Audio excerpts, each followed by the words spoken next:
The following conversation is with Colin Li. Trust me, you are in trade for this. This guy has one of the most inspiring story ever. From literally being a self-proclaimed loser to transforming into charismatic and confident person. Colin's transformation is nothing short of remarkable, but it's not just the physical aspect. Collins has a deep wisdom and knowledge about different aspects. Ladies and gentlemen, welcome to the Vabav podcast. So, Colin, man, I listened to your video, your childhood story, right? You said journey from being a loser to a model. First of all, let me tell you, I'm really proud of you. You know, Thank you, man. and I don't think you were a loser. You could have been called a loser if you were still the same place which you were a decade ago. But you transform yourself, and the period which you were at your childhood, I think that was a you should have been at that place to be at the place you're right now. So you were not a loser. You were not a loser at that time, and you are not a loser right now. You know, it's such an inspirational story. Yeah, thank you so much, man.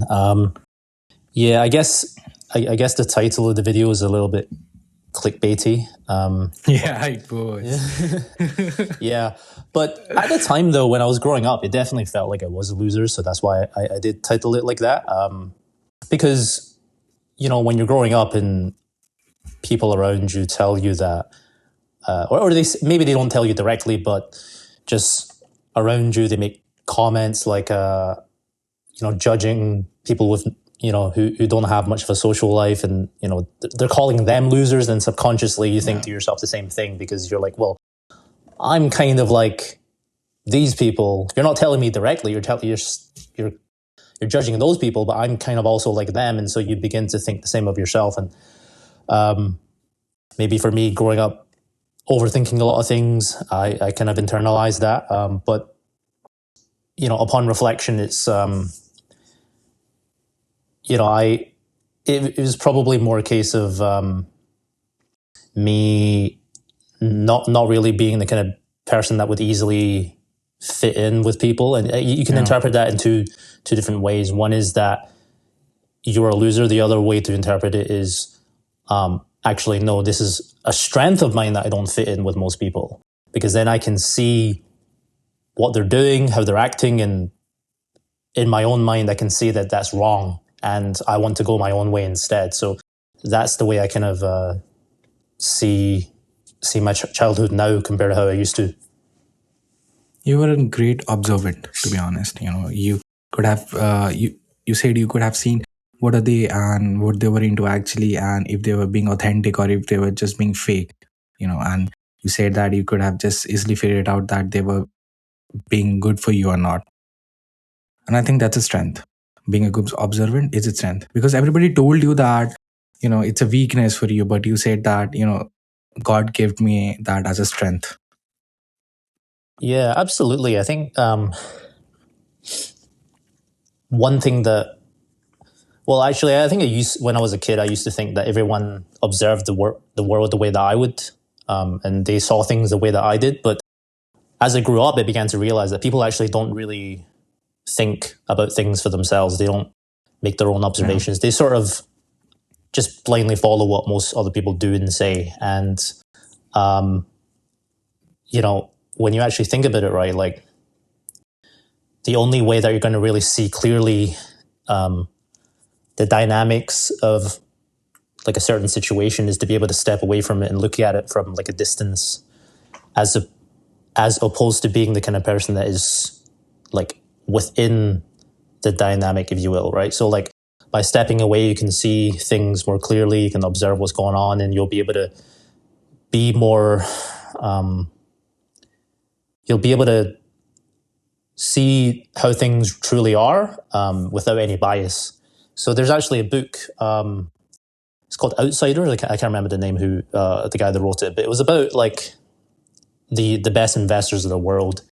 And basically the whole spiel of that book was, he basically said that the best investors are the people who are usually not, they don't come from, they don't have too much experience within an existing industry. Usually they come from a completely different industry, or from the outside, and they come into something, and that's how they become very successful as investors or as entrepreneurs. And I guess Elon Musk is probably like the best example of that. He wasn't someone that had decades of experience in the car industry or rocket ships. He was just some random guy that used to make software for the internet, right? Like PayPal and stuff.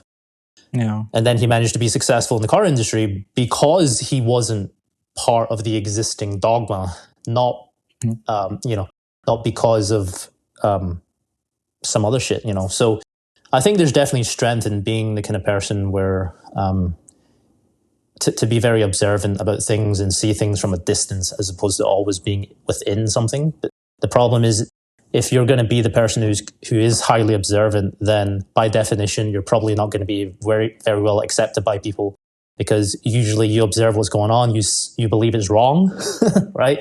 You believe what's going on is wrong, and then they could subconsciously sense that, oh, this guy can see what we're doing and he thinks that is wrong, and so they're not going to like you. So I think that's what was going on for me my entire life, even now as well. But so it's a difficult place to. It's kind of there's good and bad to it, I guess. The good thing is that it can lead to unique breakthroughs and success in some ways, but at the same time, when you just sometimes you just can't accept like the normal, widely accepted point of view of something, and you just find yourself not agreeing with anyone about anything, and because of that, like nobody really it's very difficult to find people that truly love you, and I don't mean like in a romantic way, but like who really get you, truly accept you.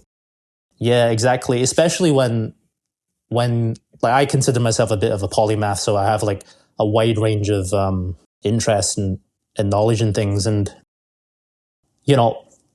I'm interested in like lots of different things. So for example, like fitness, I'm interested in like dating and relationships, spirituality, business, investing, everything, right? But I'm not one of these people where I'm like 100% all in on one thing, so it's more like I kind of get the 80% of what is I get the 80% of knowledge that's important, and I don't get so deep into that thing that I become dogmatic in that particular thing. So because of that, I don't really feel like any of these groups fully accept me, because it's like, okay, I agree with most of what's this group of people say about this thing, but then I don't agree with the remaining 20%, It's like religion or spirituality, right? Like, okay, I agree with like a lot of the stuff, you should forgive your neighbor and love other people, etc. But then when it comes to the kind of more kooky shit, the more extreme stuff, then it's like, I don't know if I agree with that part. I don't know if I really believe in that part. And then they just say like, well, you're not a real Christian or whatever because of that. And so it's kind of difficult. But if this is the hand that I'm dealt, then you just got to deal with it, Yeah, it happens, man. Like when you are different, you have a different view on something. Suppose on a topic you can say about religion, when you have different beliefs, it's not just like, okay, you're not going to believe on something just because somebody told you that it's written somewhere, or just you're not going to believe into something because just somebody told you. Create your own mind. The problem today is that everybody, they don't have their own mind to think about anything else. They just have the biased views of the mainstream media. I saw your videos, how to be truly authentic. You really said well, filter out the things, have your own thinking. That's the rare part. In today's world, I think everybody's missing out on that. They don't have their own mind. They don't have their own opinions on something. And that's a sad thing, to be honest. And when you tell them they're bullshit, that, you're just being utterly bullshit here, they are going to call you out, and they're just going to befriend you. They will distance themselves from you. But it's okay. It's better to be alone, right? When you have the right mindset, or when you're being right, it's better to be alone. And it's okay, man. I feel that it happens with me too. I don't have a lot of friends. I'm just like you, to be honest. By the way, I'm 20 years old. I'm the 20 years old. Are you 29, right? Yeah, that's correct. It happens with me, when you don't have the same mindset around your friends, and when you try to do something else, trying to learn something new, then you have a different mindset from your current group of friends. And you want to be friends with successful people, but you can't be at that stage. You're not at that stage, so you can be friends with the successful people. So that the lonely chapter, I call it, from being alone to doing something else, learning something new and starting something, to being successful in it. And that is the period where you're alone and you have to deal with it, because everybody does it. You have dealt with it too, right? You just I remember you told that at your high school dance, right? Christmas Yeah. dance. Yeah. When and senior lady, 1 year older, classmate, made ready with your some popular girl to dance with you, and when she left too, then you realize, this is done. I'm gonna change myself. You Yeah. know, that's the kind of thing. Take me through your childhood, man. Take me through your childhood. What was it, and how it led to this personal development and improvement part? Yeah. So when I think about my childhood, I would say I didn't really have a good time. Like, I don't think I truly felt like I could be free to be me until like maybe 20 years old. Like that's when I met my first real friend. Obviously there's people that I knew earlier who you sort of like hang out with, but you don't Yeah. really feel a true connection with. So up until from 0 to 20, it was a lot of suppressing my own authenticity to please the people around me, especially like my parents and things, because they tend to be quite overbearing with like how they want my life to be, right? And because they're always like, they have a very idealistic vision of how they want my life to be. They're like, okay, I want you to marry like a good Chinese girl who's going to take care of the house, and Yeah. she's got to like be a good daughter and all this. And I'm like, that's Yeah. not what I want. Yeah. I mean, It happens. yeah, maybe the same for Indian parents as well. I assume. Yeah, it's same, man. There's a stereotype like Asian thing, and it's the same. The Chinese mindset and the Indian mindset, it's kind of same. The married to this girl, she should be good at this. There's a age limit to do certain things. Get the job at this age, get the house Yeah. at this age, get married at this age. Get kids at this age. It's just utterly bullshit, I believe. Yeah. So with my parents, it's kind of weird because like on the one hand, they have they want my life to go like that when it comes to say like marriage and things, but at the same time they didn't really, they're not also like your typical tiger parents in the sense that they never really forced me to learn an instrument. They didn't force me to even study hard or anything like that. So I did work. I did the only thing that I could really do growing up that I was good at was studying. So I did study hard, but not because I was forced to, but because maybe that was the only thing that gave me a sense of accomplishment. But yeah, like because my dad was always at work, 6 days out of 7, and also he just never really taught us anything about how to be social or how to really live life in general. Like I kind of had to figure out everything for myself, but I didn't really learn how to do any of that until like I was 20. So I would say spent most of my childhood hiding from myself, really trying to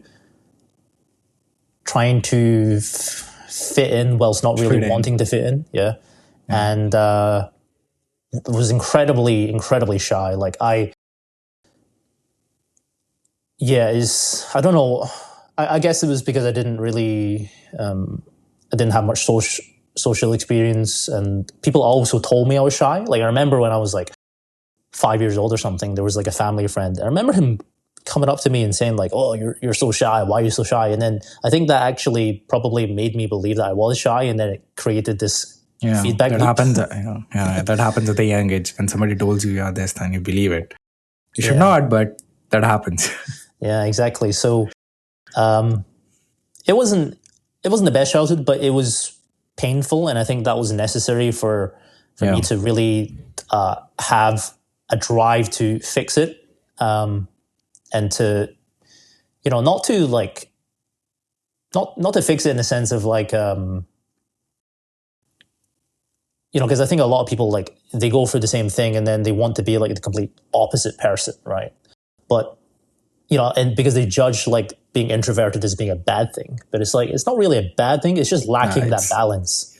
Yeah, it's like the introversion is good, but you also just need to have a bit of extroversion as well. So having the reason why it sucked when you were a kid is because you lacked the extroversion, but you had high introversion. Yeah. So it's like, what you want to do is you don't want to like reduce the introversion to zero and then just become 100% extroverted. That's not really the solution, is to have it in balance, So that's what I'm kind of just trying to figure out now at this age. And, so far, life as an adult is definitely so much better than it was when I was a kid, for sure. Yeah, man, you became the best version of yourself. I mean, you're still improving, but I could say that. Yeah. In a childhood, you said that you had no father figure. Dad was always at work, 6 days a week, 12 hours a day. No one to teach you about life. You didn't know how to navigate life. You didn't know the stuff that your parents were supposed to teach you as a kid. How did you manage it then? Who did you look up to? Well, for me, I didn't have anyone to look up to. Because as I kind of mentioned in my video, like, this was before a lot of the social media platforms, right? When I was still a teenager. So on Facebook, there was Facebook, but then Facebook there wasn't any influencers or guru type people. So really, in terms of my exposure to exposure to influences in my life was just purely the people like I grew up with, my family, high school, etc., and that was really it. So I never saw anyone that I could really look up to. The first major influence, I suppose, was when I began to watch fitness YouTubers. So when I started going to the gym and I started watching people on YouTube about fitness, and like, I suppose the good thing about that world is they always teach you that anything is possible as long as you just take action. And which is a very powerful mindset. That really began to change things for me. But back when I was a kid, though, there really wasn't anyone I really look up to. So that's why I guess I struggled for like almost 18, 20 years to really to go anywhere.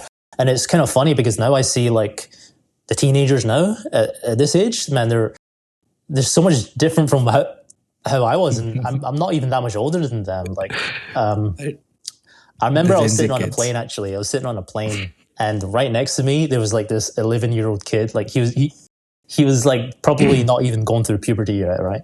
He was talking to his dad about Andrew Tate and shit, like right next to me, and he was like, he was like, oh, I'm trying to sell this like thing to this guy on Facebook Messenger and like hustling, making money. I was like, oh my God, dude, this is crazy.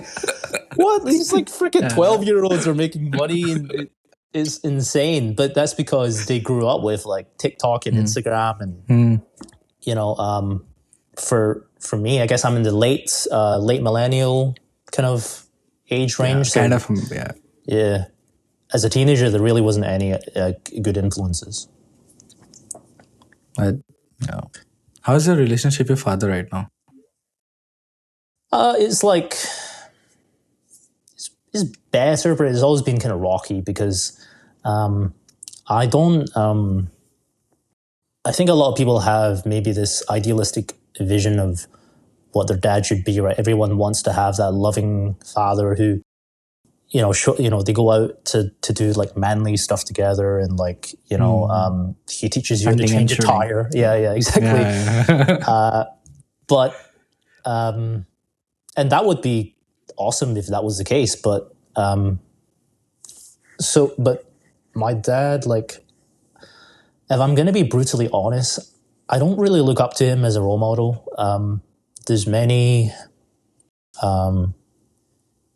like I notice there's he, he's doing his best, and he was trying to do his best this whole time, and he's been getting his emotional temperament when I was younger was a lot worse than it is now, and he's gradually working more and more on it because he's kind of learning from Buddha's teachings and things, which is good, definitely a good thing. But I would say that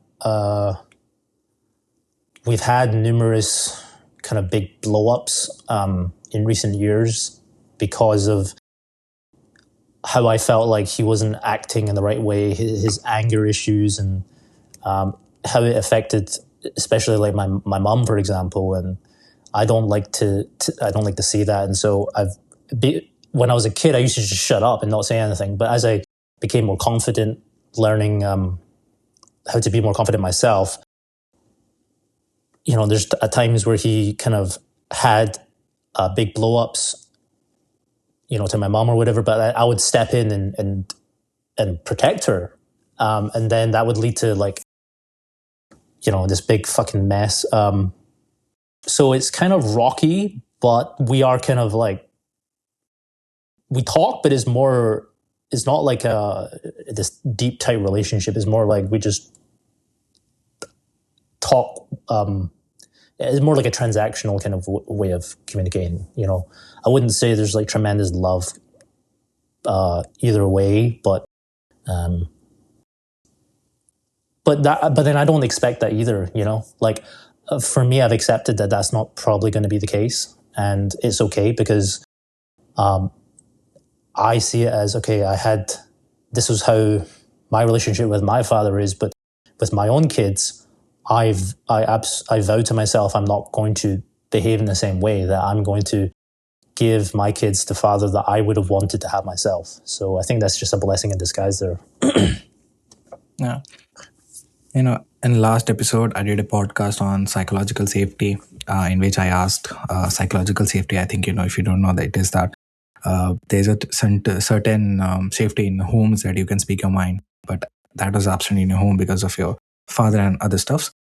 So I asked her that if there is no psychological safety, or if there is an abusive family, or if there is no emotional attachment, do you think that the children coming out of that kind of family could have psychological safety in future? And then she replied that it will be hard for them, but they can create a psychological safety for their kids. And I think just as you said that you would have a great relationship with your children. So yeah, that's the thing. Also there was a case, if you know David Goggins. Yeah. Yeah, that he had a same father. I mean, his case was also different. Abusive father, her mother ran away with their children.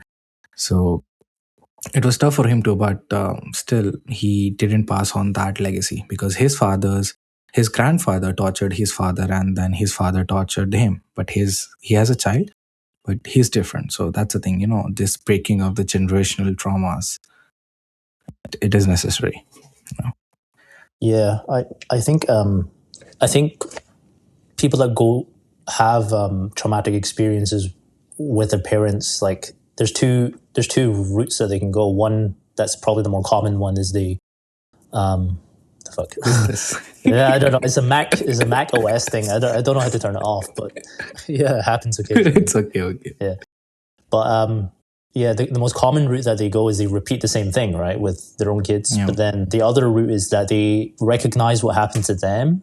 They see the pain that it caused them, and they don't, and they stop the trauma with them, and they don't spread it onto their kids. Which I seriously hope that that's the way that I would go. But I can definitely sense that I have anger issues from the past that need to be resolved, and I notice this because with past relationships, little anger issues here and there really fucked it up for me. So that's why I'm really just trying to work through it before I have become a parent. some things. Yeah, exactly. It is. I have a good family, but I can't understand that thing, going through that. But you can do it still because people change, it's not necessary to carry the generational trauma and pass to your child, because that is tough. You would just create a different version of yourself then, and it could have been worse. If you see the psychopaths or serial killers, what's the common thing? They were abused at their childhood. No parents were available there, and that's the case, and that's how they become this. So it's a thing. You I was going through a video. You were so shy that your sister called you that you're going to be a serial killer one day. Yeah. It's kind of crazy to me how, like, I don't remember what it feels like to be that kid anymore. Like it just, to me, it's been so long. I've been kind of working on myself for 10 years. Yeah, 10 years. So it's like, it seems so distant. Like it's almost like I can't imagine myself what I would be like without like having muscles in my arms, or to be so shy again. It's crazy, but I suppose that's a sign of progress, isn't it? Yeah, it is, man. Yeah. It's great, that journey. A lot of people, if people are watching this podcast, a lot of people will want to be at your place where you are right now. What would you say to them? Yeah, I would say that the number one thing that's important is to be patient. And I know it sounds a bit cheesy because, like, everyone says, "Oh, be patient." But the thing that's good about when I began working on myself was there wasn't as much stimulus there wasn't TikTok, and Instagram was kind of there, but I wasn't really like constantly watching other people, seeing what they were doing, right? Yeah. So because of that, I didn't have anyone to really compare myself to, and I was just focused on my plan and just trying to do the right thing on my own journey. And because of that, it allowed me to not constantly be stressed about like, oh, I need to get this result right now. And as a result, you just continue to take the right actions day to day, and then you end up getting the results many years later. But I think nowadays people don't want to be told that. They're like, oh, fuck this. I want a result right now. I see like so-and-so 17-year-old millionaire, all this crap. But dude, I mean, that's not most people. Most people are not going to be the 17-year-old millionaire. Just the way I kind of visualize it in my head is anything that you do, right? The first year you're gonna see some progress. Second year you'll see like decent progress. Third year you'll see significant progress. Fourth year you'll see like a lot of progress. Fifth year you'll probably see life-changing progress. So give yourself 5 years to do anything. Like why does it have to be freaking next 2 months? And the way that you allow yourself to be able to do something for the next 5 years is to realize like the 5 years is going to go by anyway, dude.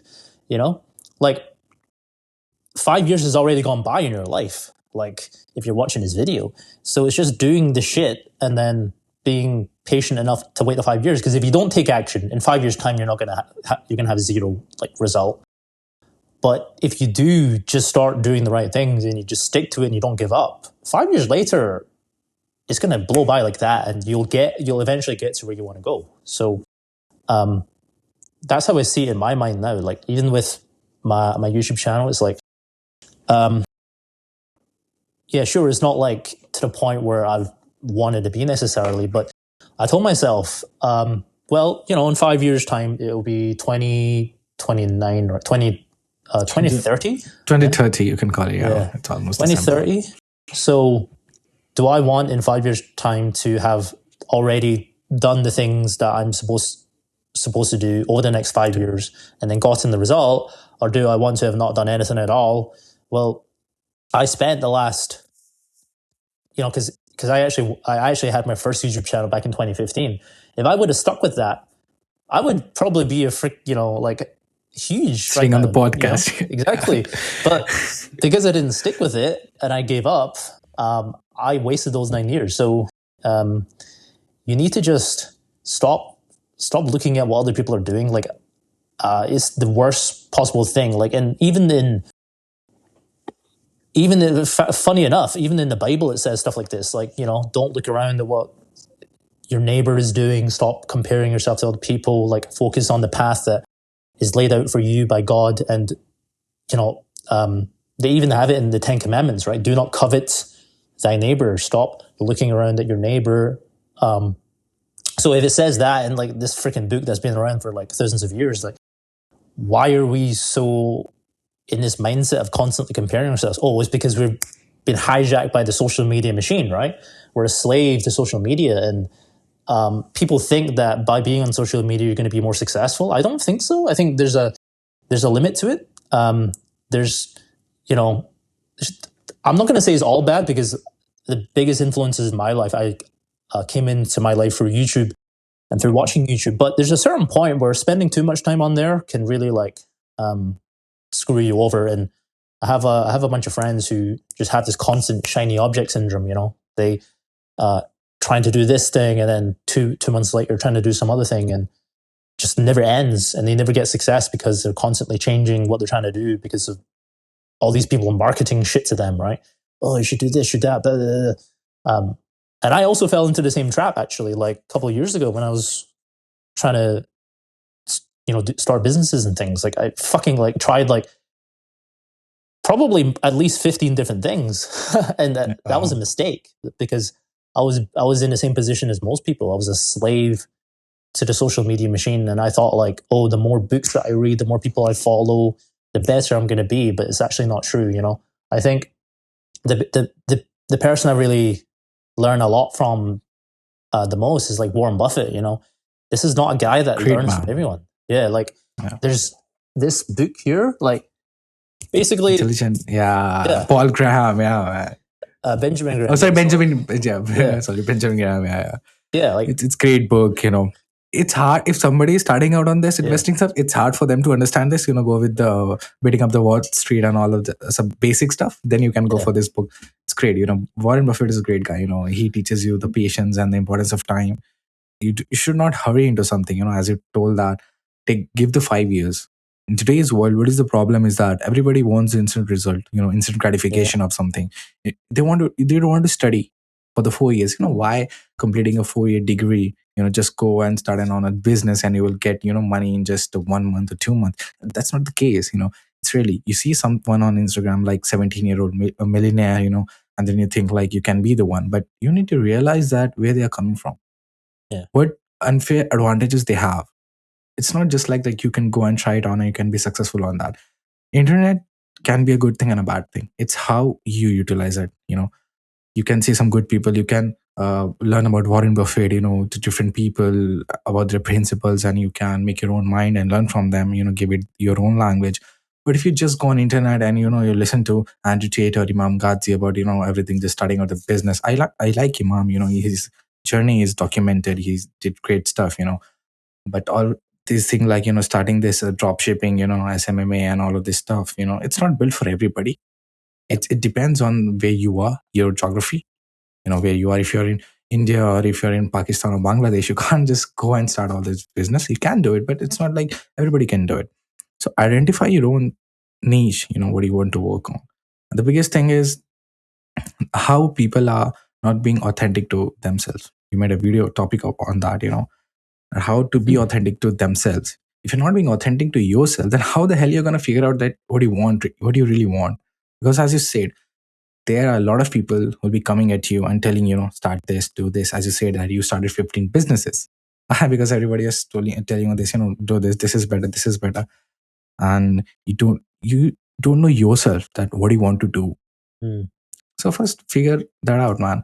Take the years, you know, give yourself 5 years, you know, keep your head down and just walk.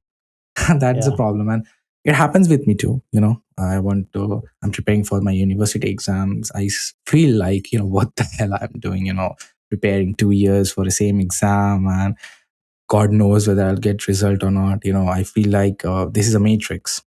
Everybody is into this matrix, you know. So yeah, where you are. I'm not just a one person. People like me are there. There are 1,000 people like me. You know, they're thinking the same thing. You know, going through this exam, doing this degree. You know, getting this job, or just starting a startups, all this stuff. But if you're being authentic to yourself, then you have an unfair advantage.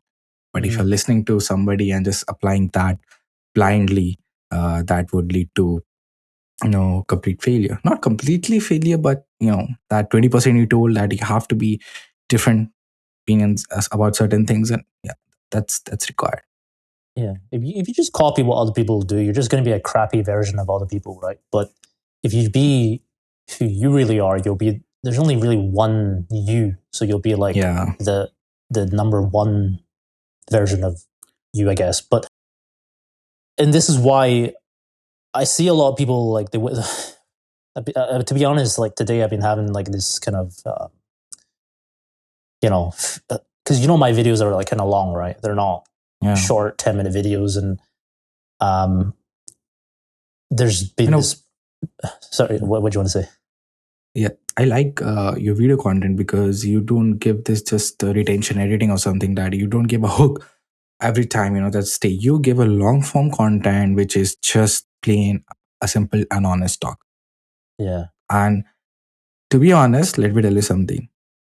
You won't get like extra super viral like people like underrated, because you're just being completely authentic and simple plain editing. People have really short span right now, attention span.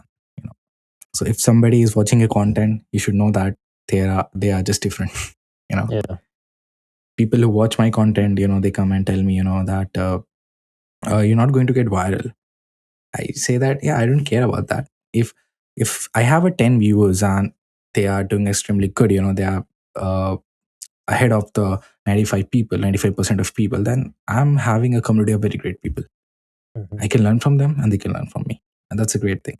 The best thing I like about your video is that you don't do this, extra boom bam editing and everything, to hook your audience. Like if you see videos of Mr. Beast, they're like, okay, man, so good editing and all of this stuff, good storytelling.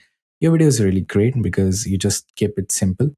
You give your own views. That's the most important thing. You're not just telling people, you can just do this, believe in yourself. No, just be simple. That's the best thing I like about your video. Yeah. I mean, for me, like the reason why I don't do super fancy editing is just because like I don't even like editing. I don't want to sit there fucking spending like this is what fascinates me, right? It's like a 10-minute video, like those typical like super flashy videos. Yeah, it probably takes 10 hours to make, bro. I could learn so many things in that 10 hours instead of just wasting my time on editing for a 10-minute video. It's fun. Exactly. And when I reflect on like the people that I've learned from the most on YouTube, the videos that they make are not like super highly edited stuff. Like I watch a guy on called RSD Tyler. I checked out his channel. Yeah. After you mentioned, he has this second channel which is like his seminars. They're like 2 hours long, 3 hours long, and I watch like almost all of them. And another one is like Sam Ovens. His videos are 1 hour long, etc. And I watch almost every single one because to me, like the content is that good, right? Like it's because the information is so high quality that I'm like a number one fan of these people, and because of that, I just watch every single one. And that's kind of what I want to do as well. But at the same time, like when you're not, I guess when you're small, like maybe there's this desire to speed things up. You want to just kind of sell out a little bit and like, oh, maybe I should make this shitty little 10-minute, type videos with the animations and all this. It's like, but if I'm going to be honest, stuff like that doesn't really resonate. I care more about the information than I do about the fancy editing. I think when people watch the 10-minute kind of Imangaji type stuff, like they subscribe because of impulse, like, oh, this looks cool, right? Subscribe, but then they don't really return to watch more. That's kind of the same way with Instagram as well. You come across some profile, oh, some guy with like a nice body, or he's in Thailand and it's nice visuals, follow. But then are you going to really engage in a deep level? I don't think so. Yeah. So it's like this, it's this balance or trying to figure out, like, do I want to sell out a little? Well, I don't know. Is it selling out or is it just being pragmatic and being commercially minded? I'm not sure. But this is something I'm still trying to figure out. And I've been trying to like, maybe I need to just I don't know, because I don't want to make those kind of 10-minute fast videos. It's just, to me, it's so arbitrary, isn't it? It's like, why does it have to be 50 minutes? Like, what if the content I'm trying to talk about is like requires 45 minutes of explanation? Yeah. Why the fuck do I try to fit into a 10-minute video? Yeah. Like, it's almost like most books. You know, most books are like 200 to 300 pages, right? Yeah. Some of the books don't have to be that long. They can just be 20 pages. Like, there's this book here. It fucking sucks. Like, I don't like it, right?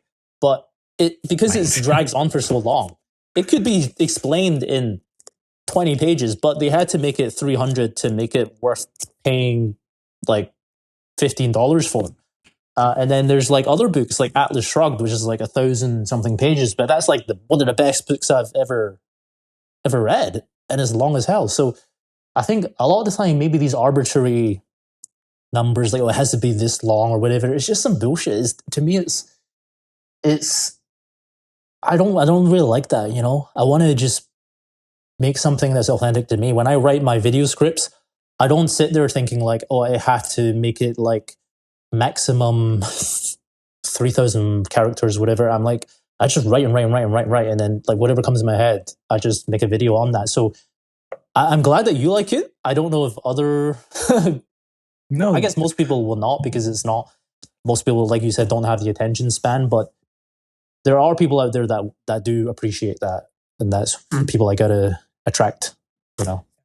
you would find the right audience. As you said, it takes 5 years and you have just started. So, I mean, you started so many channels at different time and you failed. You said you talked about the concept of true calling. You felt like this YouTube was the idea. Tell me about the true calling. Elaborate more on that. Yeah, so I think when it comes to people, a lot of the time you talk about like life purpose, right? Similar to like Colin, like they always talk about, oh, I gotta find my purpose. So they usually attribute that as, or they think of that as like a career, right? Like, oh, is my purpose to be a doctor or a lawyer or whatever? I don't really think about it in that way. I think it's more like, what are the things, or what are the things that you are generally like very into and get you excited? Like, there's a guy on YouTube called it's called Bashar. So it's like a spiritual channeler guy. So he's like, I don't know if this is true or not, but it's like some white guy. He's sitting there, he closes his eyes and he tries to channel some spiritual entity called Bashar, right? And his general message is like, you want to follow your highest excitement. So what is it that gets you excited? And then use that as a guide for how you should live your life.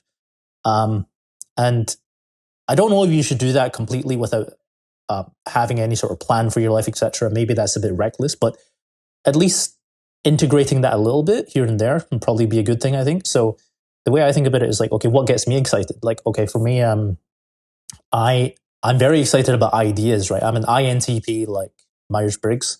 So I love thinking about things. I love observing things. I like kind of,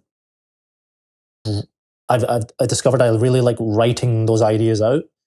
And so that could lead me to a career in many different things, right? I could be an author, maybe. I could be a YouTuber. I could be a journalist or something, right? Or perhaps I could be one of these people on Twitter. Self-help guru. Self-help guru. I could be a self-help guru. I could be a life coach, right? I don't know, man. The point is that like it's not so much about the specific career, I think, and it's more about like, okay, what are the things you generally enjoy? Like if you're very artistic, you could be an artist, you could be a graphic designer, you could be an architect, you could be a video editor. So there's not really necessarily one thing, I would say, that's the right thing, and there probably is going to be different purposes at different stages of your life as well, right? Like, you don't have to just attach to one thing for the rest of your life. But I think maybe the way to identify like what you should do is to feel a bit more and think a little bit less. Like, people are probably thinking a bit too much, not feeling enough. And I know this sounds a bit irresponsible because it's like, well, are you telling people that they should just quit their job right away and then do this thing? I'm not saying that. I would say you also want to be pragmatic, like in um, I think even in the Bible it says, like, you want to you do want to have you need to take care of yourself, because taking care of your basic needs provides a foundation for more ambitious pursuits, for example, right? And I was actually watching an interview by the richest guy in Hong Kong called Li Ka-shing. He's like a multi-billionaire, and he was saying, like, he has this philosophy, a very Eastern kind of mindset, which is like, you want to have like ambition and growth. Like you want to focus on ambition and growth, but also not at the expense of stability. But then you also don't want to overly focus on stability at the expense of growth. So you want to have almost like this yin and yang relationship where you're trying to go for what you want, but at the same time you're not compromising basic safety and basic needs, because that's kind of dumb. Like, I think people, they think is one or the other. Like, oh, I'm either all safety and no ambition, or I'm all about ambition and but I'm going to compromise my safety. But actually, no, safety actually leads to greater ambition, right? Like, when you fly a plane, they got to take care of the safety checks and stuff. Like, make sure that the plane is safe in order to fly. You don't compromise the safety in order to get there faster. That's stupid, No, it's as you said that about the true calling. People want to know what they really want to do. Sometimes, all the time they do is that they ignore it because of the circumstances they are. You know, they are at. Everybody has some different circumstances. Somebody is not financially stable. Somebody is just struggling in the life, and they know it that they know their true calling. What should they do? But because of their circumstances, they are not being able to do it. It's hard for them because you have to take care. You have certain responsibilities. You have to take care of your parents. You have to take care of your family or yourself. So you certainly ignore it and do the job which you hate. It's not like wrong. You can't change the circumstances right now, but slowly by slowly, doing side by side, you can do the stuff which you like, and you can create a good journey and change the stuff, change your life. you know it's hard. You would have to work twice as hard as you're doing right now, but it's not like you have to completely ignore it, right? Yeah, and I think, like, if you just this might be hard for people to swallow, because, like, when you're going through, if you're working some job you hate, for example, you probably want to get away from it as quickly as possible. But if I don't know, like, maybe I guess is all unique, depending on the person. But the more you can learn to accept how things are, like, the better it's going to be. Like, instead of seeing the job as something you hate, just see it as, like, okay, this provides me enough to pay my rent and things like that, and then provides a foundation for me on the weekend to do what I really want. So even though it kind of sucks, like, if I reinterpret this in my mind to be something that serves a purpose, it's like, you don't have to be super excited about everything. It's not like the toilet paper, you're excited about your toilet paper. It just serves a purpose. Many things in your life just serve a purpose, and that's good enough. And if you're working a job that you hate, like, it's okay, but it serves a purpose. You don't have to, as long as you're using that in the best possible way. You're not just doing this job you hate and then on the weekend getting wasted and partying, wasting your time, but instead you're actually doing something productive with your free time. Then that's a good place to be. I don't think it's too bad, But as you said, utilizing your free time, doing the stuff which you want to do to be successful. But you would see certain peoples, or most of the people, when they do the work they hate, and when they get time to do some good work, they would say that they hate the job and they want to live life, so they will spend the free time into partying and all, and not doing the second shift for the work which really can change their life. That mindset of like I have one life, let's just enjoy it. I already do the job which I hate, and I just have some little bit of time. Why should not I enjoy it, instead of uh getting into the more work which I don't even know will work or not. So what was the last thing you said? I said that why would I spend my free time doing the work which I Uh-huh. don't even know will work in the Oh, future. okay. Yeah.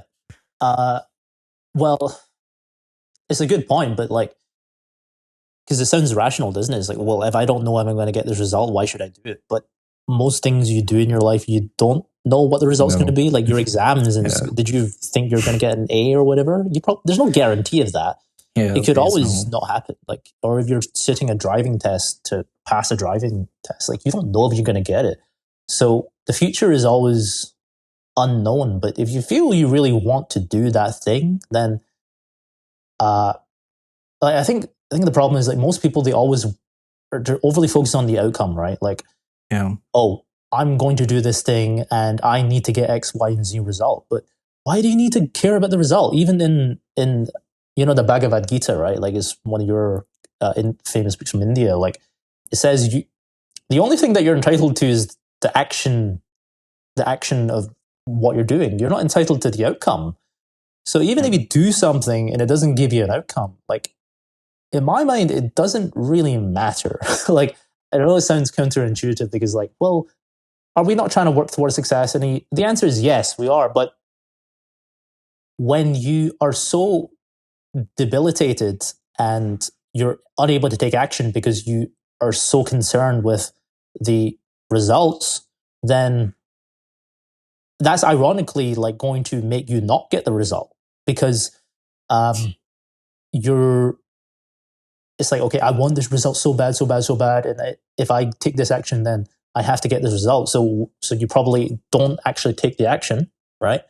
And then you don't get the freaking result. But like in a lot Mm. of things in life, we take action and we're not going to get results immediately. When I first started learning how to meet women, like I was rejected nonstop for like the very first week. I didn't even get a freaking phone number until like 1 week of talking to freaking girls. And whereas my wingman at the time, he was like, the dude wasn't even as good looking as me or anything, so it kind of hurt my self esteem. And I was like, why is this guy getting results and I'm not? But I told myself, you know what?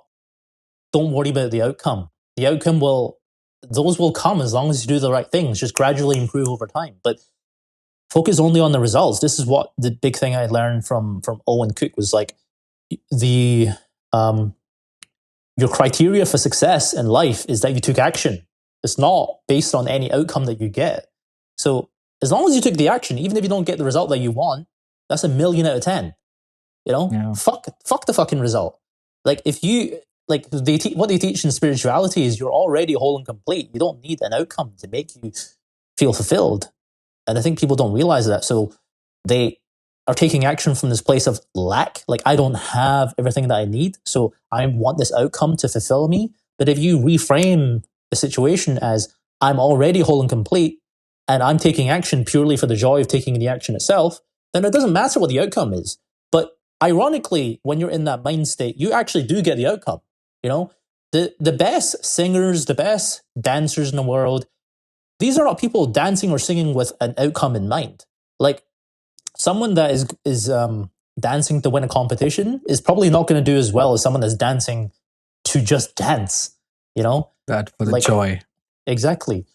Um, and there's many things in life where people do things just to do it, not because they're trying to get something. Like when you sing in the shower, are you trying to get something? No, you're just doing it to enjoy it. And so, um, the key is like stop fucking worrying about the outcome so much. And this is difficult because social media is always like throwing Yeah. results at your face, right? Yeah. It's such So a it's such a social media has created such a fake world that nobody is going to show your vulnerability. Everybody is just going to show their happiest moment. They're not going to show the moments in which they fail. So you're thinking like, everybody's happy, everybody's living their best life, and you suck. You're not in the you're not in the good shape you want to be. You're not in the good place you want to be, and they are enjoying their life. They're doing everything, and you are just sitting in a one room and you suck. That's what social media has led us to believe. And the problem is that most people are impatient with the work and impatient with the result too. Where otherwise you should be impatient with the work and patience with the result. You just work, but be patient with the result. Yeah, I like that. I'm gonna steal that. Yeah, I like that quote. Um, yeah, it's when you think about like a tree that is growing, like is the tree sitting there like beating itself up because it's not growing fast enough? No, the tree, it might take decades to grow, but it's not in any rush. Only human beings are constantly in a rush because we have egos, which are essentially our biggest downfall, isn't it? Like Yeah, our egos, because it's just always comparing and thinking that we're not good enough, etc. But yeah, and so um, I think yeah, the key is to really just try to not be overly enamored with what other people are doing. Stick to your yeah, own thing. This is why Warren Buffett lives in Omaha, Nebraska. He yeah. Still in explicitly, his old home. yeah, Yeah, he always still talks. take. Yeah, Yeah, he talked about like he intentionally did not live in New York because he didn't want to be influenced by everyone else. He just wanted to yeah, be on his own, do his own thing.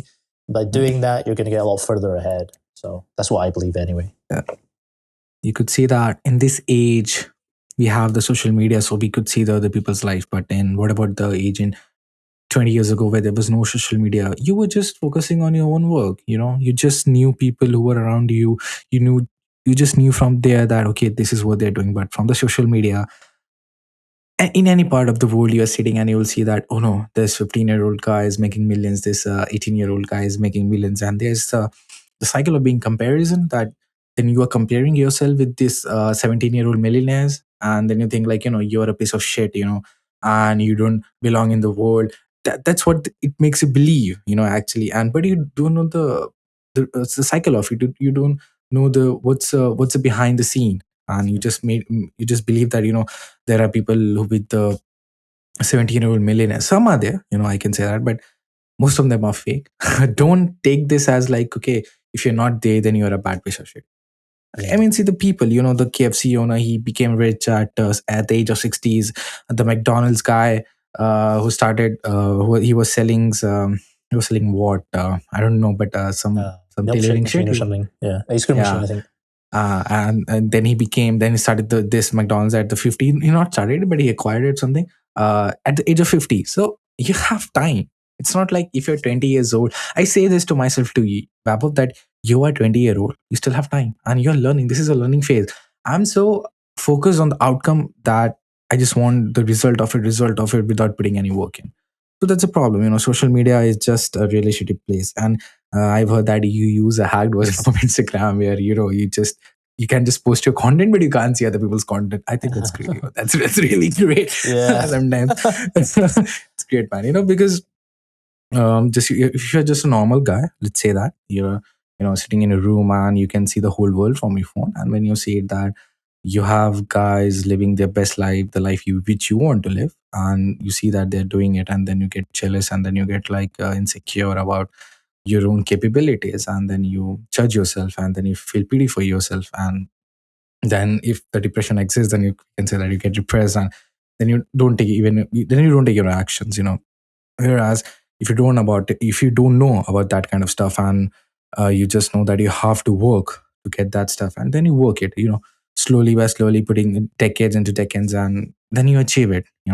So the guy who is on the social media saying all this kind of stuff, and the guy who's not on the social media, uh, if you compare both of them, because somebody's putting the work in and somebody's just watching this stuff, so the other guy is gonna really outwork him, because he is not giving second guess to his ambitions or his purpose or his work. But the other guy who is not even able to who is not able to start the work, because his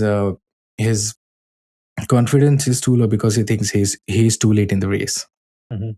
No, that's a really bad stuff. I see my friends. I would not call them friends, but the high school guys or the people who are surrounding, they're like, I want to do this and this and this, and because but their hobbies are different, their passion is different. So I asked them, why just not follow your passion?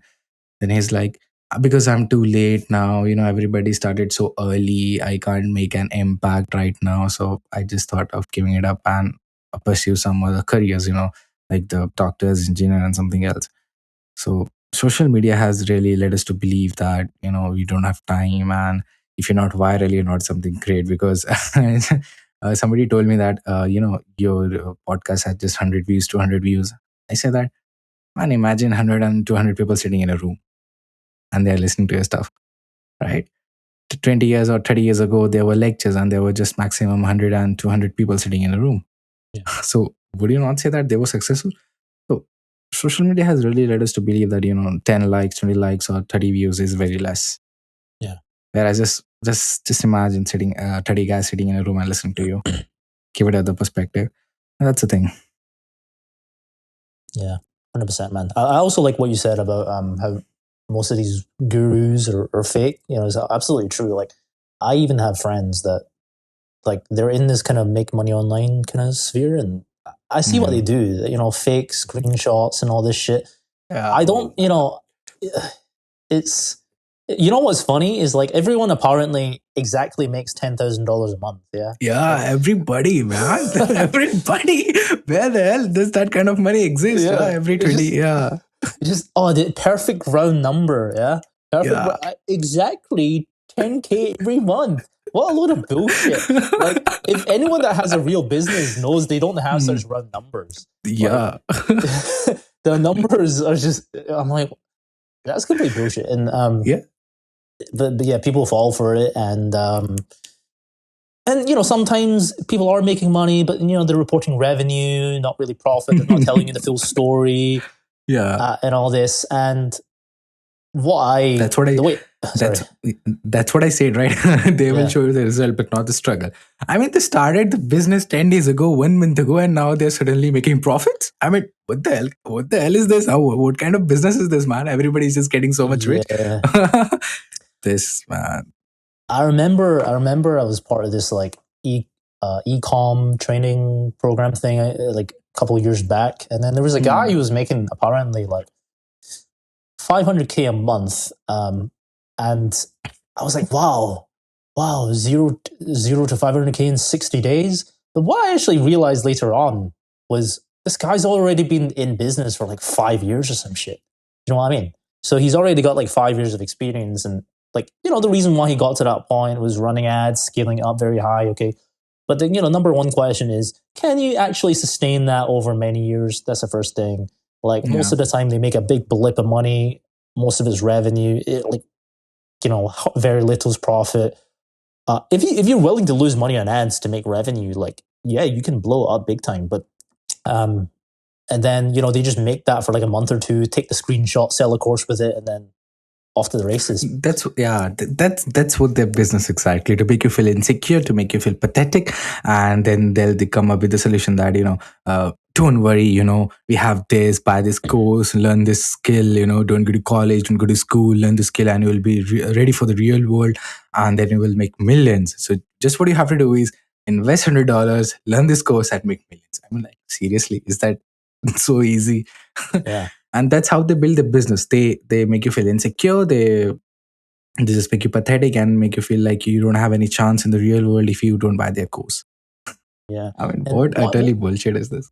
Yeah. What I notice as well is, like, the way that real entrepreneurs actually start businesses is never from, like, is almost very rarely is it from a place of, like, fear and insecurity. Usually it's because it's like, maybe they start a project that they're very excited about. Like, they're not in a place of financial scarcity. Maybe they have a job, so they're just working on something on the side, like, and then they get very excited about it, and then they just want to work on it. It's usually from a place of, like, positivity, not from a place of, like, I'm struggling and broke and I need money now.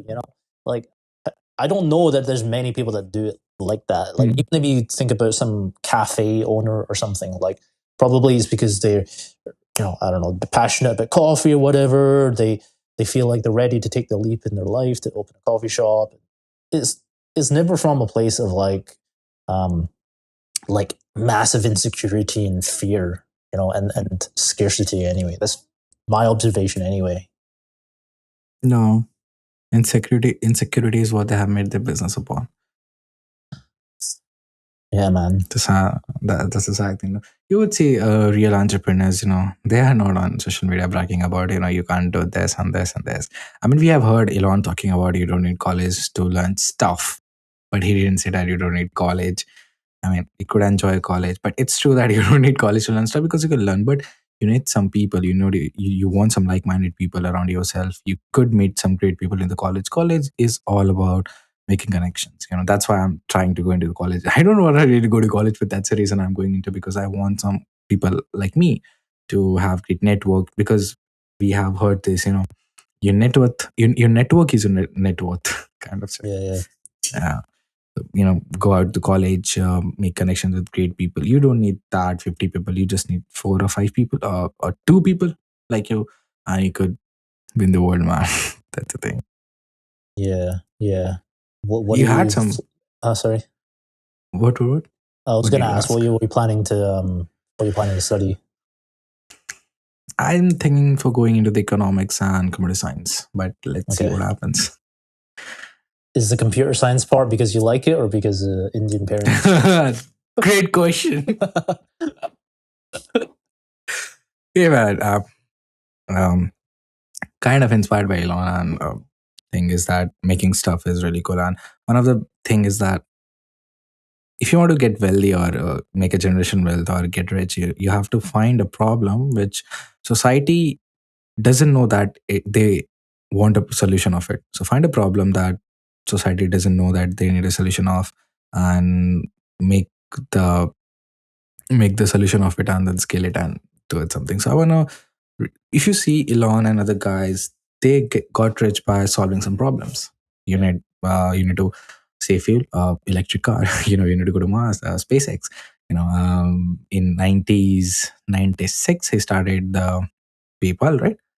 Before that, it was Zip2. You need to do an internet marketing, internet banking. So it created that. The thing is that if you really want to be the real entrepreneur, or to be a real wealthy person, then you have to find a issue in the society. You don't have to Yeah. make an issue. You have to find a problem of the issue. That's the thing. Have you heard about Naval Ravikant? Naval. Yeah, I'm kind of vaguely familiar. I don't really consume his stuff, but Yeah, I know generally. that's the thing. Yeah, he talk about how to get rich. So he said that find an issue in the society, the solve an issue in the society. That's the main thing. Well, you could be the B Warren, or you can be Elon, or you can be Andrew Tate. So yeah, you ask about like a CSE, like yeah, making stuff is cool, and as we revolutionize AI and we are moving into the different world right now, as in 90s the internet was a big boom, and now it's AI and machine learning and other stuff. So let's see. Maybe I'll find in college what I really want to do. The main thing is that yeah, to make a wealth, create wealth, not to get rich, Yeah. but make a wealth. Mm. So either be it, I stopped doing trading. I was influenced by these gurus and all when I was in junior high school, and I started trading and stuff. My childhood was exactly like yours, but not completely, but kind of like not resonating with my classmates. I stopped playing basketball when this stuff happened. I was playing from my junior high school to high school. I was playing basketball, doing pretty well. And then this COVID stuff happened. So I just thought, like this, the Indian mindset or this Asian mindset, get rich and all this stuff, make Mhm. money. If you don't study, you won't do good in life. You won't become something good. So I just thought, so why we are studying to make money? Okay, so let's find some other solution to make money. So I started doing this trading and stuff, which you could probably guess what happened. I made some money, but lost it all because no psychological control, not emotionally controllable. So I was making some profit, and I was like, okay, today's my day. Let's pour more money, and then I just lost. Yeah. That's happened in the market.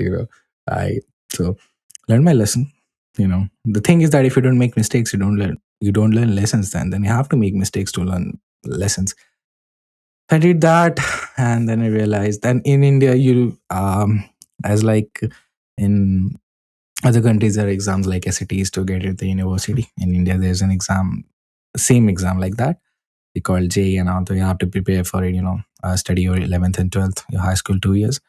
But whatever topic you pick in, after 10, there is like science, commerce, and arts, blah blah blah, all of this stuff.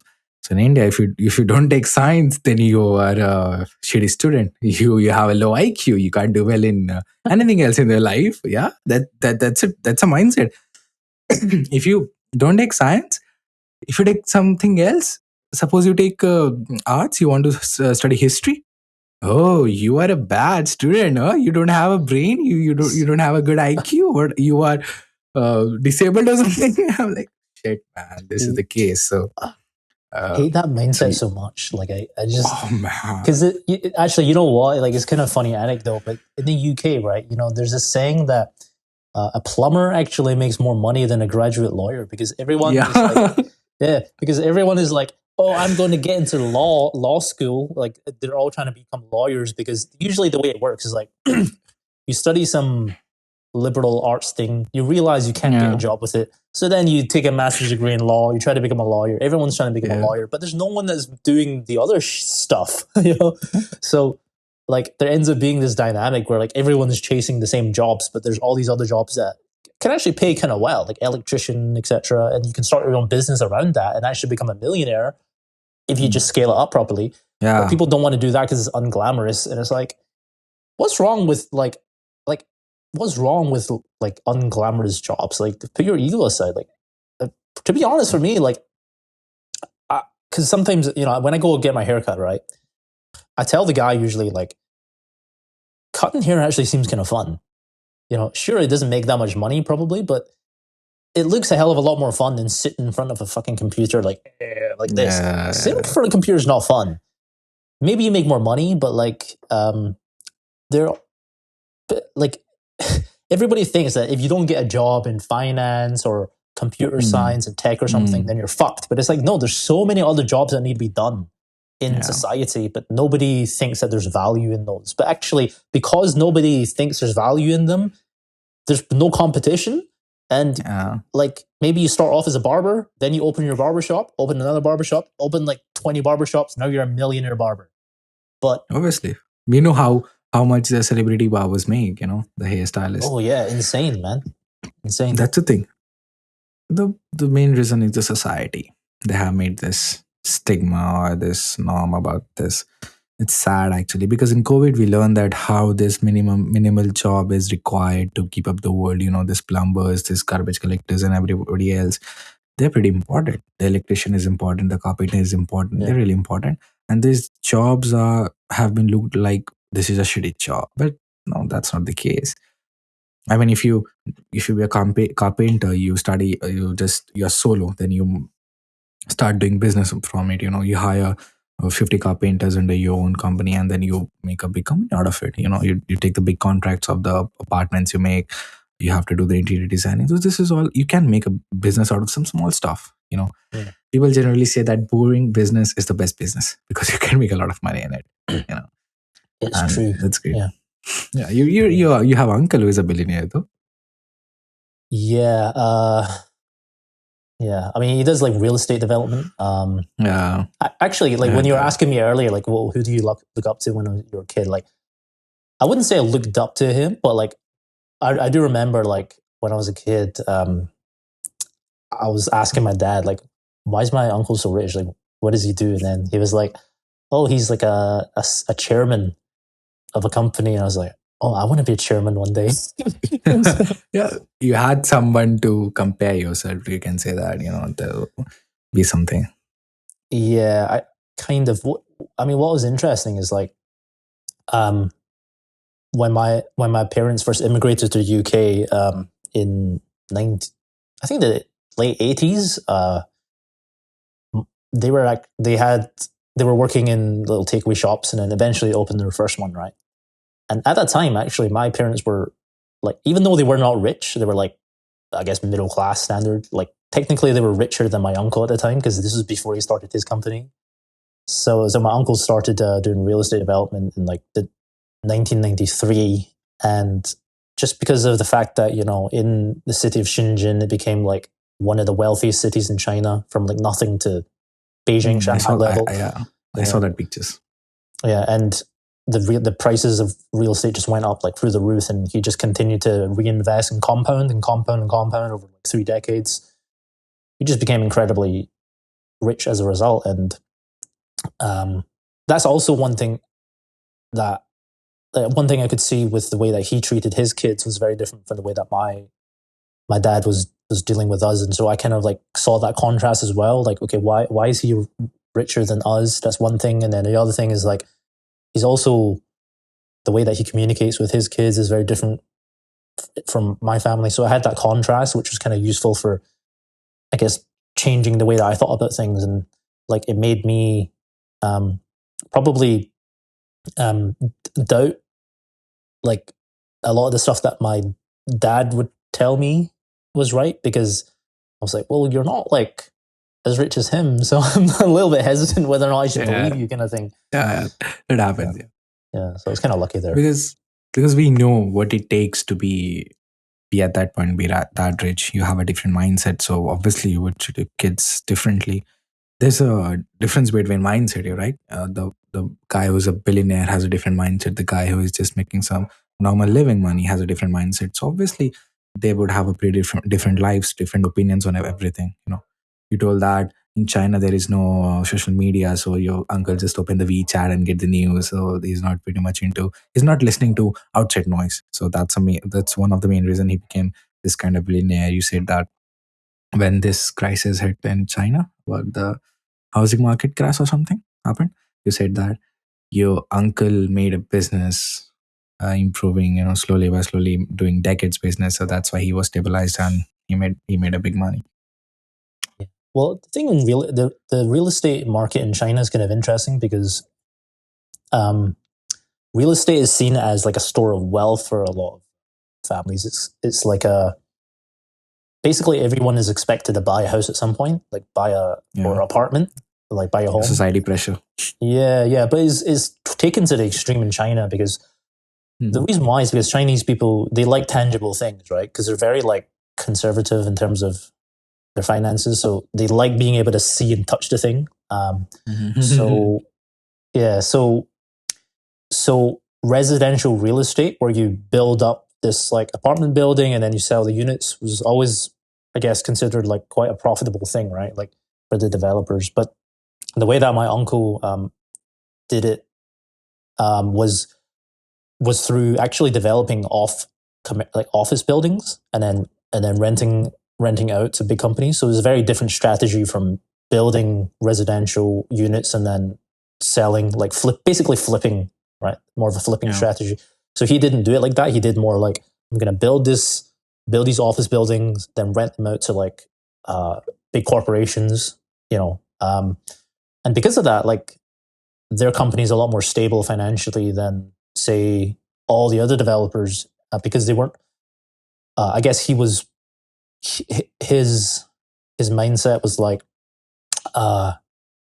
he wants to have consistent rental income, right? Like he wants to have that like stability because he was building it for the sake of providing for his family and building a stable foundation rather than like build a new thing, try to sell it, build a new thing, sell, constantly doing that, which is a bit more risky, It's great. So are you in touch with him? I haven't. The last time I went, so he lives in Hong Kong right now. The last time I went back to Hong Kong was like was it last year? Yeah, last year. Like usually we would go every Chinese New Year, see the family and everything, but it's not been happening as frequently anymore because as we get older, we sort of have our own plans, and things like that. But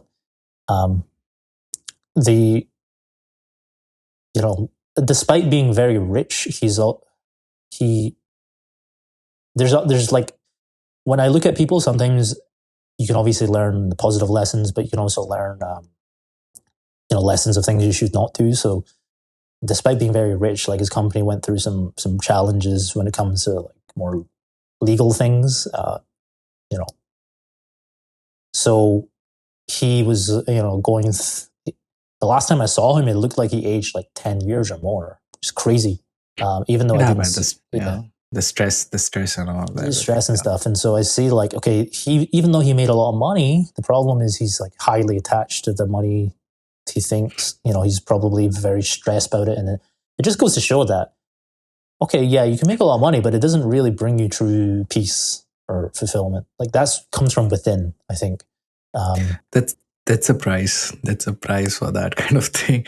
The people say that just make an average money and live a stress-free life. Or if you see Elon, he is constantly in stress. He says that lonely and all, and just working 80 hours a week. We know if he says that, most people think that they want to be me, but they don't want to be me, to be honest. That's the thing. If you want to achieve greatness, or if you want to do some extraordinary thing, then you have to pay the price for it. It's not going to go easy, right? Yeah. Well, I think it just depends on what you want, I suppose. Like,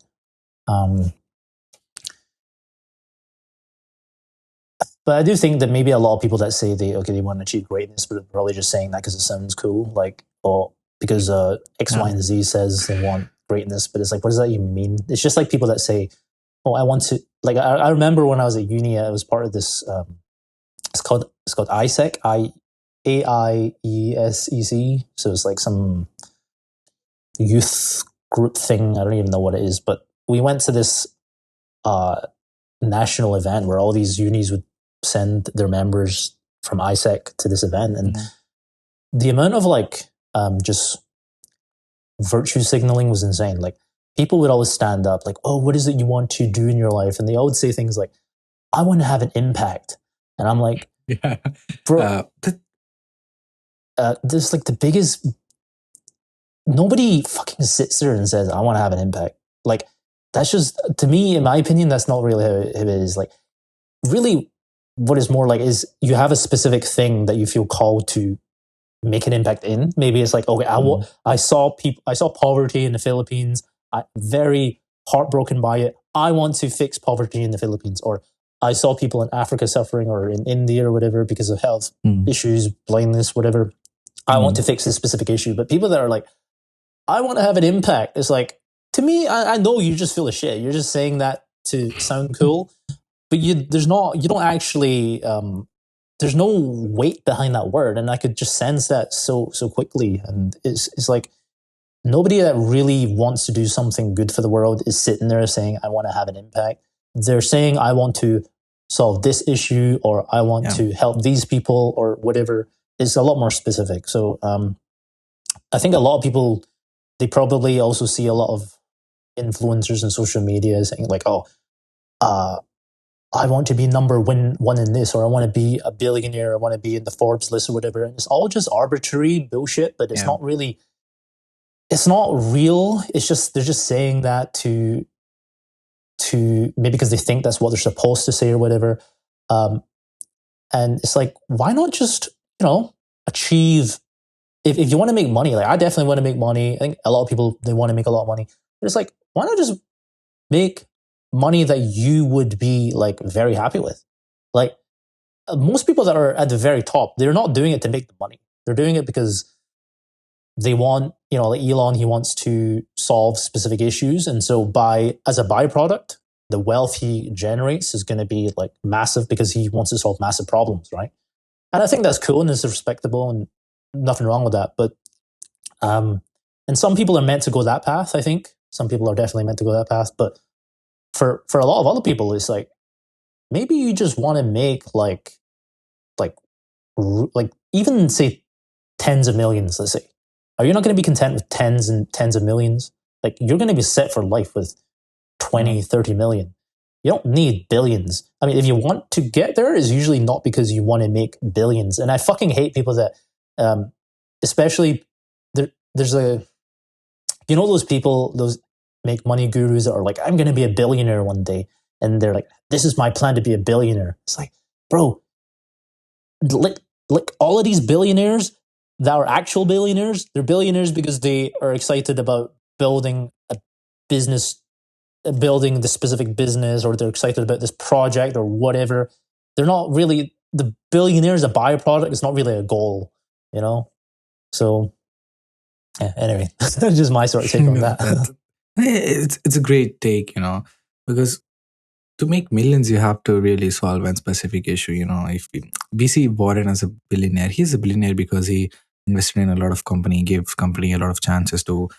He was an investor. If you look to Steve Jobs or Tim Cook, they made some really good products. If you watch Sam Altman, he's going to be a billionaire soon. We know that. And Yeah. he revolutionized AI. So, and we talk about Elon. He solved. So he just doesn't run one company. He runs a lot of company. Neuralink. He says to solve the issues of humans who are disabled, but through Neuralink, he has a company for solar. He wants to go to Mars. So this is all the thing. If he say that I just want to make billions, there's a different take. But if you solve issues and help the society grow, then automatically you're going to make a lot of money. I mean, he just reached 400 billion net worth. That's Well, the thing. yeah. And It's if you, crazy. there's a lot of different business to, if you go into retail and all, yeah, you're going to make billions, but it just takes times. It's not just to just blindly believe these gurus who are on the internet and says, I want to be a billionaire, this is the roadmap, go through it. That's just bullshit. You'll never be satisfied. You'll think that, not in the satisfied in the sense of the wrong thing. You will never be satisfied in the sense is that you will not believe it because it's not coming from you, it's coming from somebody else, right? So you won't believe about the plan and think. If there's a different steps, and if in the first step you fail, then you will think like, this plan is bullshit. Yeah. The thing is, you don't know that you have to fail the first step, second step, the third step, and the fourth step, you'll get the success.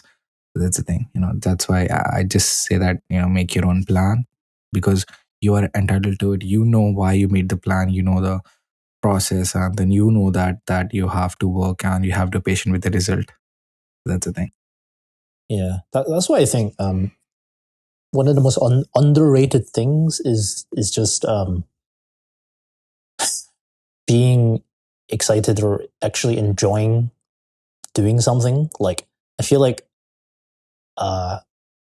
obviously if you're trying to do something meaningful in your life, like, there's going to be two sides of it. One is enjoyment, the other part is like just pain and emotional turmoil, and that's normal for everything. Like, any successful athlete will tell you that they love the game, but they also, there's injuries and there's doubt and like, oh, I'm not going to be picked for the team and all this. So there's both parts. So it's not just, nothing that you do in life is just going to be 100% bliss and happiness. But the thing is that people, they want to do these things to make money, even though they don't find like an enjoyment in it. Right? Like, oh, I'm going to start a drop shipping store or a SMMA because you can make 10K a month. And it's like, are you excited about a drop shipping store? Nobody sits there as like, Yeah. oh, my life passion as like when you're a kid, like, you're sitting there thinking to yourself, I want to start a drop shipping store and sell these like crappy products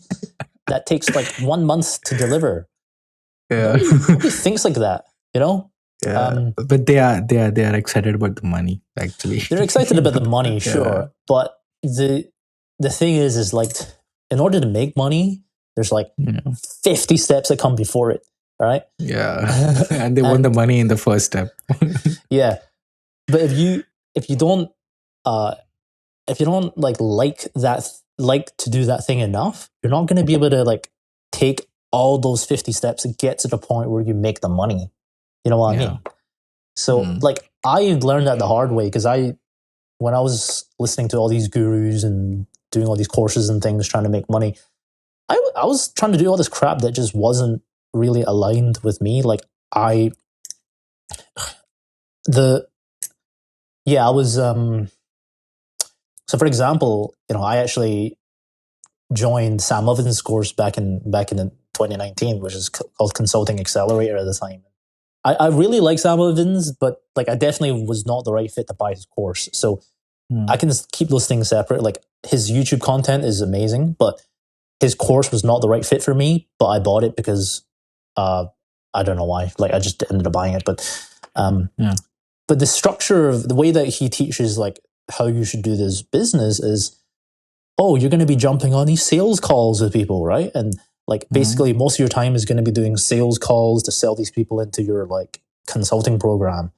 And I tried doing that. I tried doing these sales calls and I couldn't do it, man. Like, and the reason why is because for me personally, my personality is like, I just hate like sitting there. Like I hated the process of like, basically I hated the fact that my life, like each day was so fragmented with these calls. I just don't like doing calls. Surprisingly, I'm actually enjoying doing this very much, but it's because it's not really, there's no outcome at the end of it. I'm not doing it to sell someone on something. I'm just doing it to chat to you and just share ideas, which I love. But to do a call to get an outcome, it gave me the ick. And so it just wasn't the right thing. And, but the problem is the guru will always try to like force upon you this like cookie cutter solution, right? This is going to be okay, good for everyone, but that's not true. Like, what if you're, like, if you're someone with, someone that's like, say you're super painfully shy, right? But you're really amazing at making like coding software. Why would you not just like be the CTO of a startup or something? That's much more aligned with your natural skill set than trying to be someone like some salesperson, you know? But if you're naturally like very good at sales, like, yeah, maybe this would be the right approach for you. But everyone thinks that they have the capability to do all these different things. And I'm not sure that is true. Like, I think the much better approach in life is figure out what you're naturally good at and do what you're naturally good at. Like, I personally think like you should just, wouldn't say fully ignore your weaknesses, but more like if you need to work on your weaknesses for to like, number one, pick a path that's mostly aligned with your natural strengths, and then whatever remaining weaknesses have to be dealt with to overcome to take the next steps, then you got to do that. But don't do something that's completely the opposite of what you're naturally good at. Like Warren Buffett would not do well as a fucking he talks about this. He says he's not like a manager, right? He knows that he's not good at management, so he doesn't do management. He's better as an investor, so he decides to be the investor. He doesn't try to dabble in managing companies and all this. And that's just that's my philosophy on these kind of things. Is you're much better off like figuring out what your edge is, like what you're good at in life, and doing that, because that's how you're going to be the best in the world. That's a hard part, Colin. If you say that finding niche or specific knowledge or your unfair advantage, that's a hard part, because figuring out what you really love or what you're good at is the hard part. How to figure it out? I don't think it is hard. I think usually the stuff that you enjoy doing is usually what you're good at as well, you know, because normally if you enjoy it, it's because you're good at it. Like if you suck at it, you're probably not going to enjoy it. And so if you are good at it and you enjoy it, then you will do it more, which means that you are going to get better at it, and then you're going to be amazing at it, right? So I don't think that in my life I've ever really succeeded at something that I really hated. The things that I'm naturally good at are the things that are very easy to me. Like I can walk around just randomly, like around my apartment, and then come up with random ass like video ideas. But I don't think most people have that. Like, and so they shouldn't try to be like me. They should do what was natural to them. Like, so for some people that means that they're good at like just following orders and following a process. So, like because they don't question it, right? They just follow it. They just do what they're told. Like if you go to if you if there's a security guard for like a store, they're not questioning what they're being told. They're just sit there and follow the process, and so they're good at being a security guard. If I was a security guard, I wouldn't be a good security guard because I'll be like, well, what about this in this situation? Like maybe he's not a threat. Maybe he's not trying to steal anything. Like I would just overthink shit to the point where I would suck as a security guard. But because my brain has this almost overthinking kind of mechanism to it, I would be a lot better, say, from being like a philosopher or something. You know what I mean? Like sharing ideas with the world. But I wouldn't be good at stuff where I just need to not think and follow the process. Like if I was to join the army, I wouldn't be good because I would just be like, wouldn't follow order. I'll just question authority too much. You know what I mean? Yeah. So everyone has their place in the world, I think. Everyone has, even if it's not inspiring or sexy, even if it's just to work in a menial job, I think some people are actually, that's kind of their purpose. And I know in the world of self-help is like, that's not a popular take because there's this idea that everyone's meant to do some inspirational thing. But what you got to understand is most people are not interested in self-help. This is like a minority niche thing. So the majority of people are not watching like stuff that we watch. They're just flicking through TikTok, like wasting their life. And so their purpose is to kind of do that, I think. And that's okay. There has to be a place in the world for those people to live like that so that society has some stability to it, right? Because otherwise it'll just be chaos. But definitely. But going back to what you asked, like how do you find what was it? How do you find what you're good at? Was it or what you like? Yeah. How would you find what you are good at?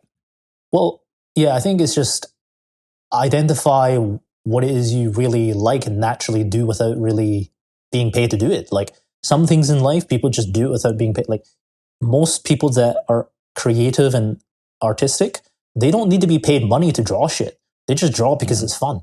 And so because of that, like they can succeed at a high level with that. Or if you, like for me, I really like, I like learning about the world, scientifically and also spiritually. So like I naturally get very into those topics and I stay up late past my bedtime, like watching videos about quantum physics or whatever and trying to figure all that shit out. So you don't need to pay me to do that, but I do it because I'm interested. And so it's like, what do you naturally gravitate towards doing without being paid to or being forced to? That's probably what you're good at. And if you're good at that, you probably can try to find a path to make a career out of it or make money out of it. But I think a lot of people, the big problem with a lot of people is they look at what they're naturally good at or what they enjoy and they tell themselves like there's no career that can be made out of it, right? Like, oh, I'm maybe they're passionate about music or something, and then they're like, well, my parents tell me that musician is equivalent to like being homeless, so I'm not going to be a musician or whatever. But it's like, look, man, even if you're not going to be Justin Bieber or some shit, you can still have a career in music. There's backup singers. There's like playing as part of an orchestra. You get paid like a salary to do that. You can be a music teacher. So many different things. You don't have to aspire to be like the number one singer in the world. You're probably not going to achieve that. Most people don't. But it doesn't mean that you can't do something that's related to that. Like, do you really want to? Would you rather work as an accountant and hate it for the rest of your life and make like 30, 40, 50% more money? Or would you rather just do the thing that you actually like and maybe you're not super balling? Maybe you're not super like making tons of money, but like at least you are happy because you enjoy what you're doing. Yeah. Here's an interesting take on finding passion. Listen. Yeah. People want to find their passion, but you don't find it. You create it. And you create it by getting good at something. And to get good at stuff, you start by doing something you suck at. Then you get good at, then you get good, then you like it. Then people ask you how you find your passion. Answer by starting when you sucked and not giving up. Yeah, So that here's the sounds thing. like, is that from Cal Newport or? I don't know where it is from. I just Yeah, found it and I just read and I thought it's worth discussing. The thing is, yeah, we say that, find what you are good at and what you love, right? The thing is that for that, you have to do a lot of things. And thing is that when you do a lot of things and when you start the first thing to do, exploring into the different categories, and when you do it, and the first day you do and you're not giving it time actually, you just skipped and you think that, this is not for me, and then you just skip that work. But give it a time, give that some duration to it, and you would love it eventually. It's like, you know uh trying 40 different things and not giving a single day for the 40 things, just you're like, you did the work for 1 hour and you're like, oh fuck it, I don't like it. So that's not how you should go. Give it time, try it, and you would eventually fall in love into it, like, and the thing you said that, do the work, which you can do it for free. And I would agree on that. It's like, even if I don't get money for this stuff, podcast stuff, I don't care, I'll do it because I enjoy a conversation with people, exchanging ideas, understanding the different mindset, just like us, we're talking, man. That's what I love. So I don't need money for it. I would eventually do it. That's the stuff. People would say that, how would I find my purpose, my passion? For that, you have to try, different stuffs. you know but the thing is that school system and society, it just leads to, suppressing your passion, because you find a passion, or you like to do something when you're in your early teenage years, and then you're told by your parents that, don't do it because you'll hamper your studies and it won't eventually turn out good, and then you don't do it, and then you grow older, and as like I said earlier, then you think that your time is over. yeah, That's the thing. And it's really sad. Society need to learn, or even it depends on the individual. you know Even if you, as like you said, you don't need to be Justin Bieber, but the first thing is, why, if I like music, why my career is being compared to, be the be the top guy in that field. yeah, I could be a good teacher and I love it and I can enjoy it. Even I would be making uh 10-20% less money, or 50% less money, but I would eventually enjoy it and I would love it. And you have one life. Why would you want to do some things which you don't like? yeah, It's a thing, man. So just doing the work. As you asked earlier, like, why what I want to do on the computer science on the career path. I'm in the back of my mind. I'm really thinking about it. So there's one question, like, what would you say to someone who is stuck on their career path? What to decide to, what to pursue, and what to do? You know, in this age of social media and this outside noise telling go do this, go do this, go do this. yeah. Well, number one, I would say, block out the noise for like 2 months at least. Stop, Yeah. stop looking at all these ads of these people trying to sell you pipe dreams and shit.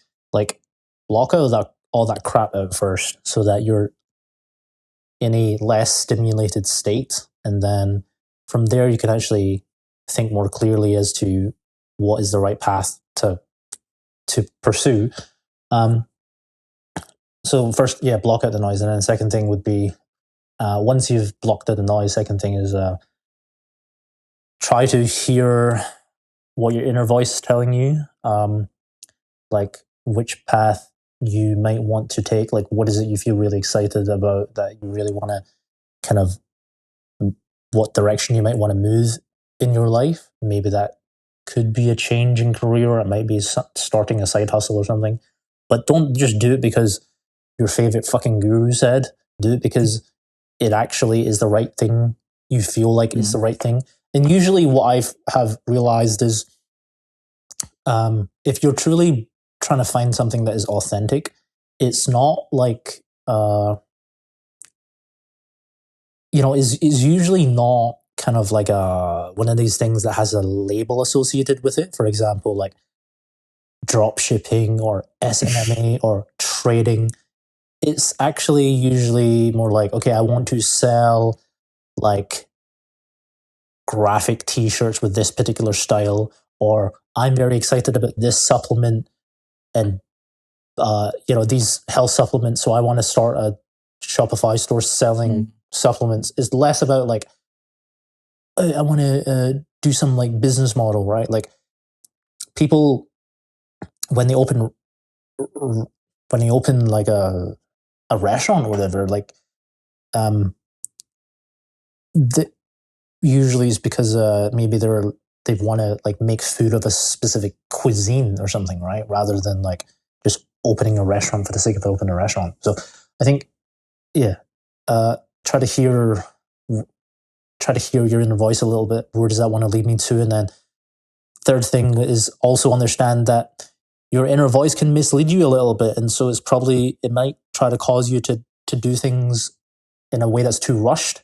Like, so maybe you're working a job you don't like. Your inner voice is telling you, "I want to start and be a YouTuber," but because you hate your job, you're like, "Maybe I should just quit my job right now and become a YouTuber." It's like, well, that's not smart to do. That's not taking care of your basic needs. That's not a good foundation to be a successful YouTuber in, because once what you realize is if you quit your job, you don't have any money coming in, you can't pay the rent, and that's going to make you very short-sighted when it comes to trying to do YouTube. You're going to be in a rush to try to get success too fast. You're going to make the wrong decisions, and therefore you're going to fail. So you need to have a good financial foundation in order to achieve success from. And so, so then you just begin taking action in the direction that you want to go while still trying to take care of your basic needs and things, and then be patient for at least 5 years, and then continue to improve what you're doing, right? Obviously, like try to see what you're going wrong, but eventually in 5 years time, I don't think, unless you're doing something very, very wrong, in 5 years time you should have like a degree of success that is like, maybe it's not like mind-blowing success, but it's going to change your life at least. Like, Yeah. Yeah. Yeah, it's a great thing, doing what you love. But let me give you the reality of the world. You know it too. The societies, in Asian society or anywhere in the world, we really want to do what we love, but as parents come and say that no, you shouldn't do it, and we generally take career path based on the society, what society wants, what parents want, what is acceptable in the society. We choose that career path. In India, it's such computer science is seen as such a respectable scale that you can't even imagine. If somebody wants to learn civil engineering or learn some less less whatever you call it, okay, so if they want to learn civil engineering, they would be looked upon, and somebody who is studying CSE, computer science, they would be like, oh my god, he's kind of a celebrity. In India, I really hate it, like if somebody is really into building stuff, building stuff into building, making the buildings. And if he wants to learn that, if he's into making cars, and if he wants to learn mechanical, why are you saying that he's not going to be successful? And that's the biggest thing is, if you score 300, there's an exam of 300 marks, and if you score 280, 270, you'll get CSE, computer science. If you score 220, you will get civil engineering, mechanical engineering. If you score 150, you're going to study the less branch. So that's the really fucked up shit, because and that's why people, they go for this computer science thing or any of the career which society thinks is very great, and then you just block out your inner calling, or you're not being authentic. Then you're thinking that if society thinks this is the best respectable thing, then I'm going to go for it. So it's other talk that do what you really like, do what you really love. But in the teenage years, when you're not influenced by right people, or you're not being authentic to yourself, then you're going to be influenced by your parents. And when your parents are going to tell you that you have to do this, then you're like, I have no other choice. I have to do this. So this is the most fucked up shit. I have seen many parents right now. Their children are literally 5 years old. Let me tell you that. And you know what they are doing? They're saying that they are going to be doctors. And I asked them, what if they decide to do something else? Then they are like, no, I'm going to structure them their life that they are going to choose to become doctor and nothing else. I'm like, they are living in a household level prison. What the fuck is this? Yeah, to me, what's ridiculous is like doctors don't even get paid that much. I mean, I don't know about in India, but like in say like the UK, they don't get paid that much. But it's one of those like status things, isn't it? Like status. It's a status. Exactly. Yeah. You got the right word. Thank you. It's a status. People are chasing the status. Yeah. Society has set up some different kind of status. And the status game, I really hate it. Even some people who want to play the wealth creation game, they will be, looked down and put down by the people who are playing the status game. So Yeah. just ignore the status game and play the wealth creation game. Even this is a very hard reality, but the vendors who are selling the fast food items on the on the road are earning more than some fucking people who are sitting in the corporate world.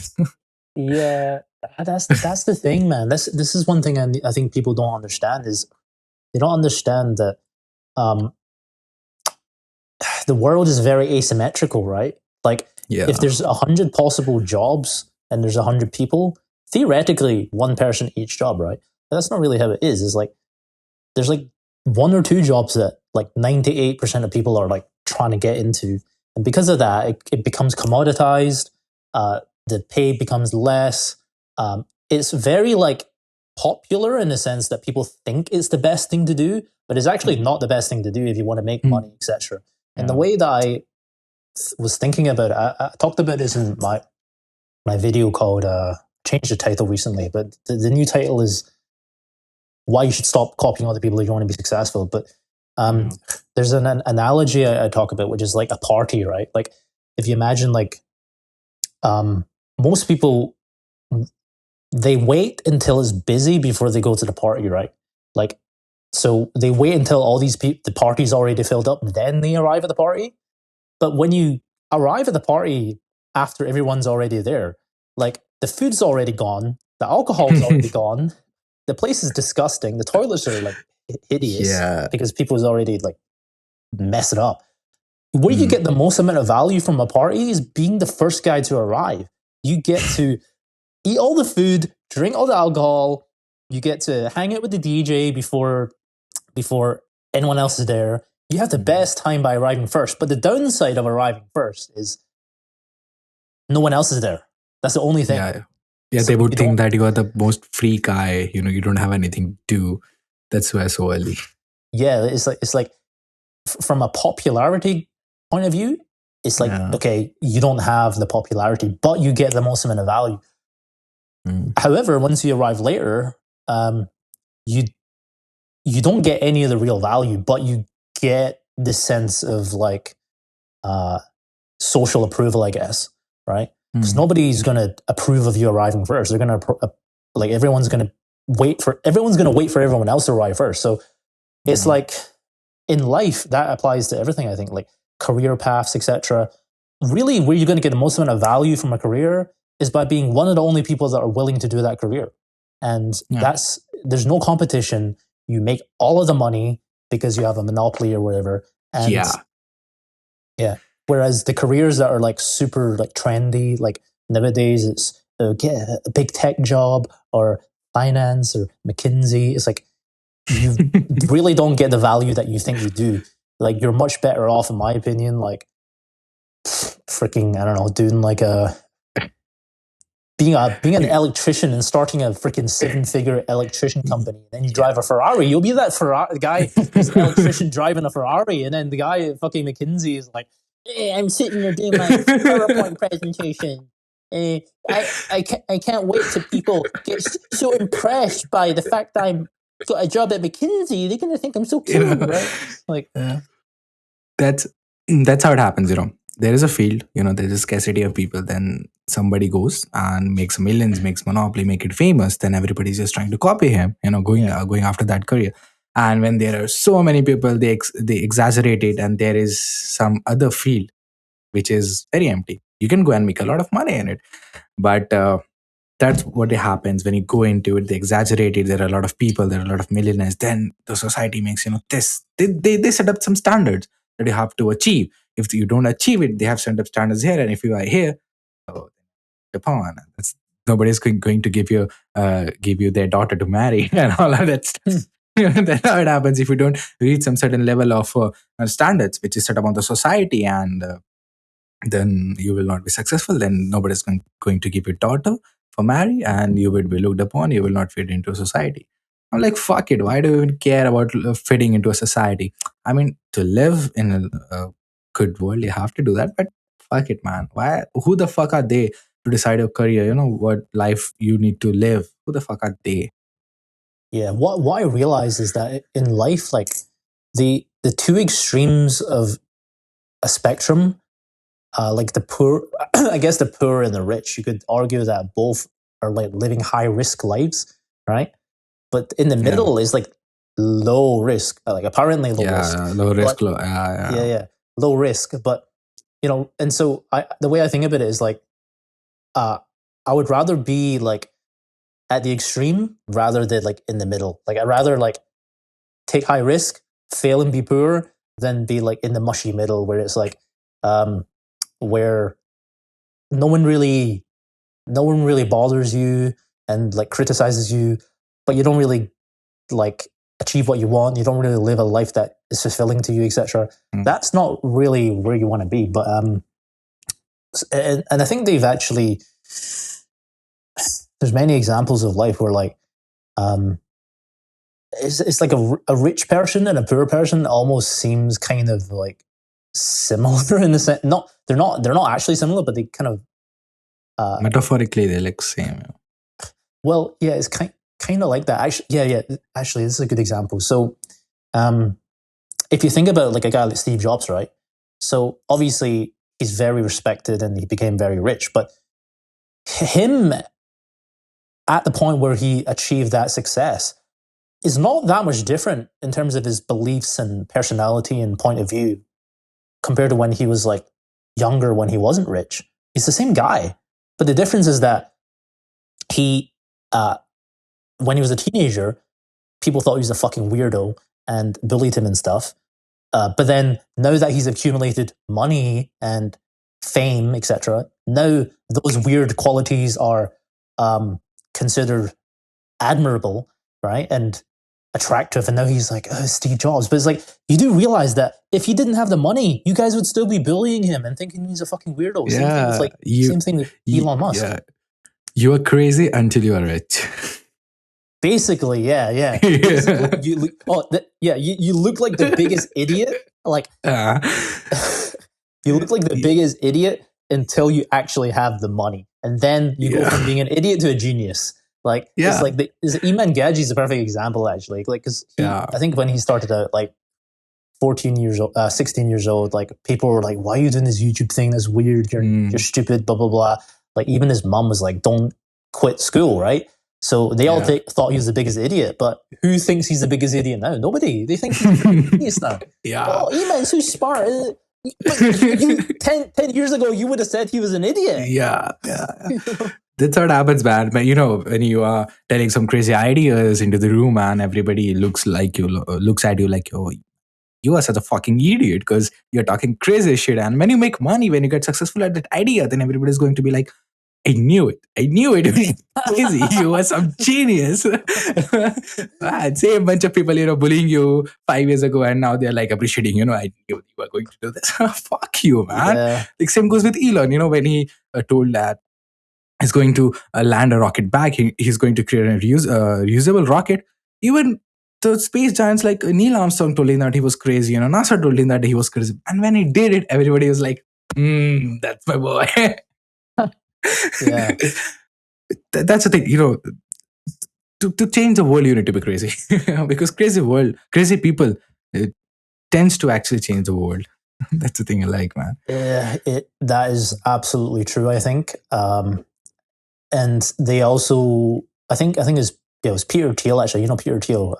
He said that like some of the most successful entrepreneurs are like these weird autistic people, right? Like they have like a mild sense of autism, And Yeah. I think it's true because it's like people like that are so, well, they're just so, I wouldn't say they're stubborn. I would say it's like the stubbornness is because they look at this thing from like a logical point of view, and other people, they say shit, but it's not logic. It doesn't shift their logic. It doesn't Yeah. logically uh, beat, it doesn't logically compute, right? It's just random stupid opinions like, that sounds a bit crazy, but they're not explaining why it's crazy. It's not like they're saying this will not work because the laws of physics and blah blah blah and these things. Hmm. It's just, they're just saying, oh, that just seems Yeah. crazy, or I don't think that's going to work, but they're not giving a real reason. And so um, because of that, they are not shaken by these opinions. They can stick to what they're trying to do because their world, the logical reason for why this thing will work hasn't been logically outcompeted by someone else. But if someone else did come along and was like, actually, logically, this is kind of wrong, and here's why, that same person would probably be open-minded to it and actually be Hmm. willing to Hmm. change Yeah. what he's trying to do, because these people, they don't just make decisions based on like knee-jerk reactions. It's based on logic and reason. And so that's where real success really comes from, is having the ability to having a logical thesis behind something, like why this thing can, or why you believe it might work. And then other people say shit, and then most of it's just noise, so you just ignore it. And then 10 years later, it actually becomes successful. And then uh, the same people that said you were an idiot, like, they then become your biggest fan. Yeah. Same goes with the parents, man. At first they don't believe you. I mean, even if thing is that if you start something, okay, everybody around you, even your closest people, will tell you that you're crazy and this is not going to work. And Yeah. when you do it, they're going to be like, I believed in you. I knew you were going to do it. That's a hard truth, man. That only chapter. When you do something, nobody is going to believe on you, and you have to, be ready for that. But the thing is that you have to believe in yourself. If you don't believe in yourself, I mean, then it's hard, because if you believe, Elon believed that he can do it, then he didn't mind anybody else's opinion. He didn't give a shit about anybody else's opinion. He knew he could do it, so he did it. That's the thing. Yeah. I mean, the thing about your parents as well is like, your parents are just like, the way I think about it, I think my friend actually told me this once. He was saying, like, don't think of your parents as some like special people or anything. Just realize that they're like any other random two people walking down the street. You know what I mean? So if you see someone else's parents, like, or a bunch of random middle-aged people in the street, like, that's like your parents. You don't need to put them on a pedestal and think like their opinion matters so much more, or you should value their opinion like because they're your parents. They're probably just regular people that are conditioned by the same mainstream kind of conditioning. And Yeah. like, obviously it doesn't mean don't judge them or anything. It's just, that's just how it is. But if you if they are criticizing what you're doing or whatever, usually it's not because your thing is logically doesn't make sense, but it's usually because it just feels risky or whatever. And they're not the kind of people that think in the same way that you think. You probably think about the world in this very logical way and blah blah, right? And what's possible, but they think conservatively. They're thinking like how most people think, like just take the easy path, dude. Like, go get the medical degree or computer science or whatever. And it's so you gotta like, I think you definitely need to be willing to displease your parents. And even in even in the Bible, which, like, mentioned numerous times, like there's this teaching of like basically everyone, like everyone on earth is uh like there's no one that like compares to the one, like God. There's God, and then there's everyone else. And so even your parents, you should not pedestalize them or idolize them. Like, you should be following God, not your parents, dude. You know, follow God, not Andrew Tate. Follow God, not Iman Gaji. Follow God, not your friends or your teachers or whatever. No, and follow God. So, and God, how does God speak to you? From follow the inside. The man above. Yeah. Like, thing is, go ahead. You have to keep an open mind. You have to realize that your parents have different perspective and different views. You have to realize that not every time your parents is going to be right. You have to, at certain point, you have to go against them, and that's a rule. That's a basic rule. It's not bad, okay? I get it. Your parents is someone who doesn't want anything bad for you. That's true. I get it. But you have to realize that the circumstances in which they grew up was different. The circumstances in which you are growing up is different. They can be wrong and they can be right. I get it.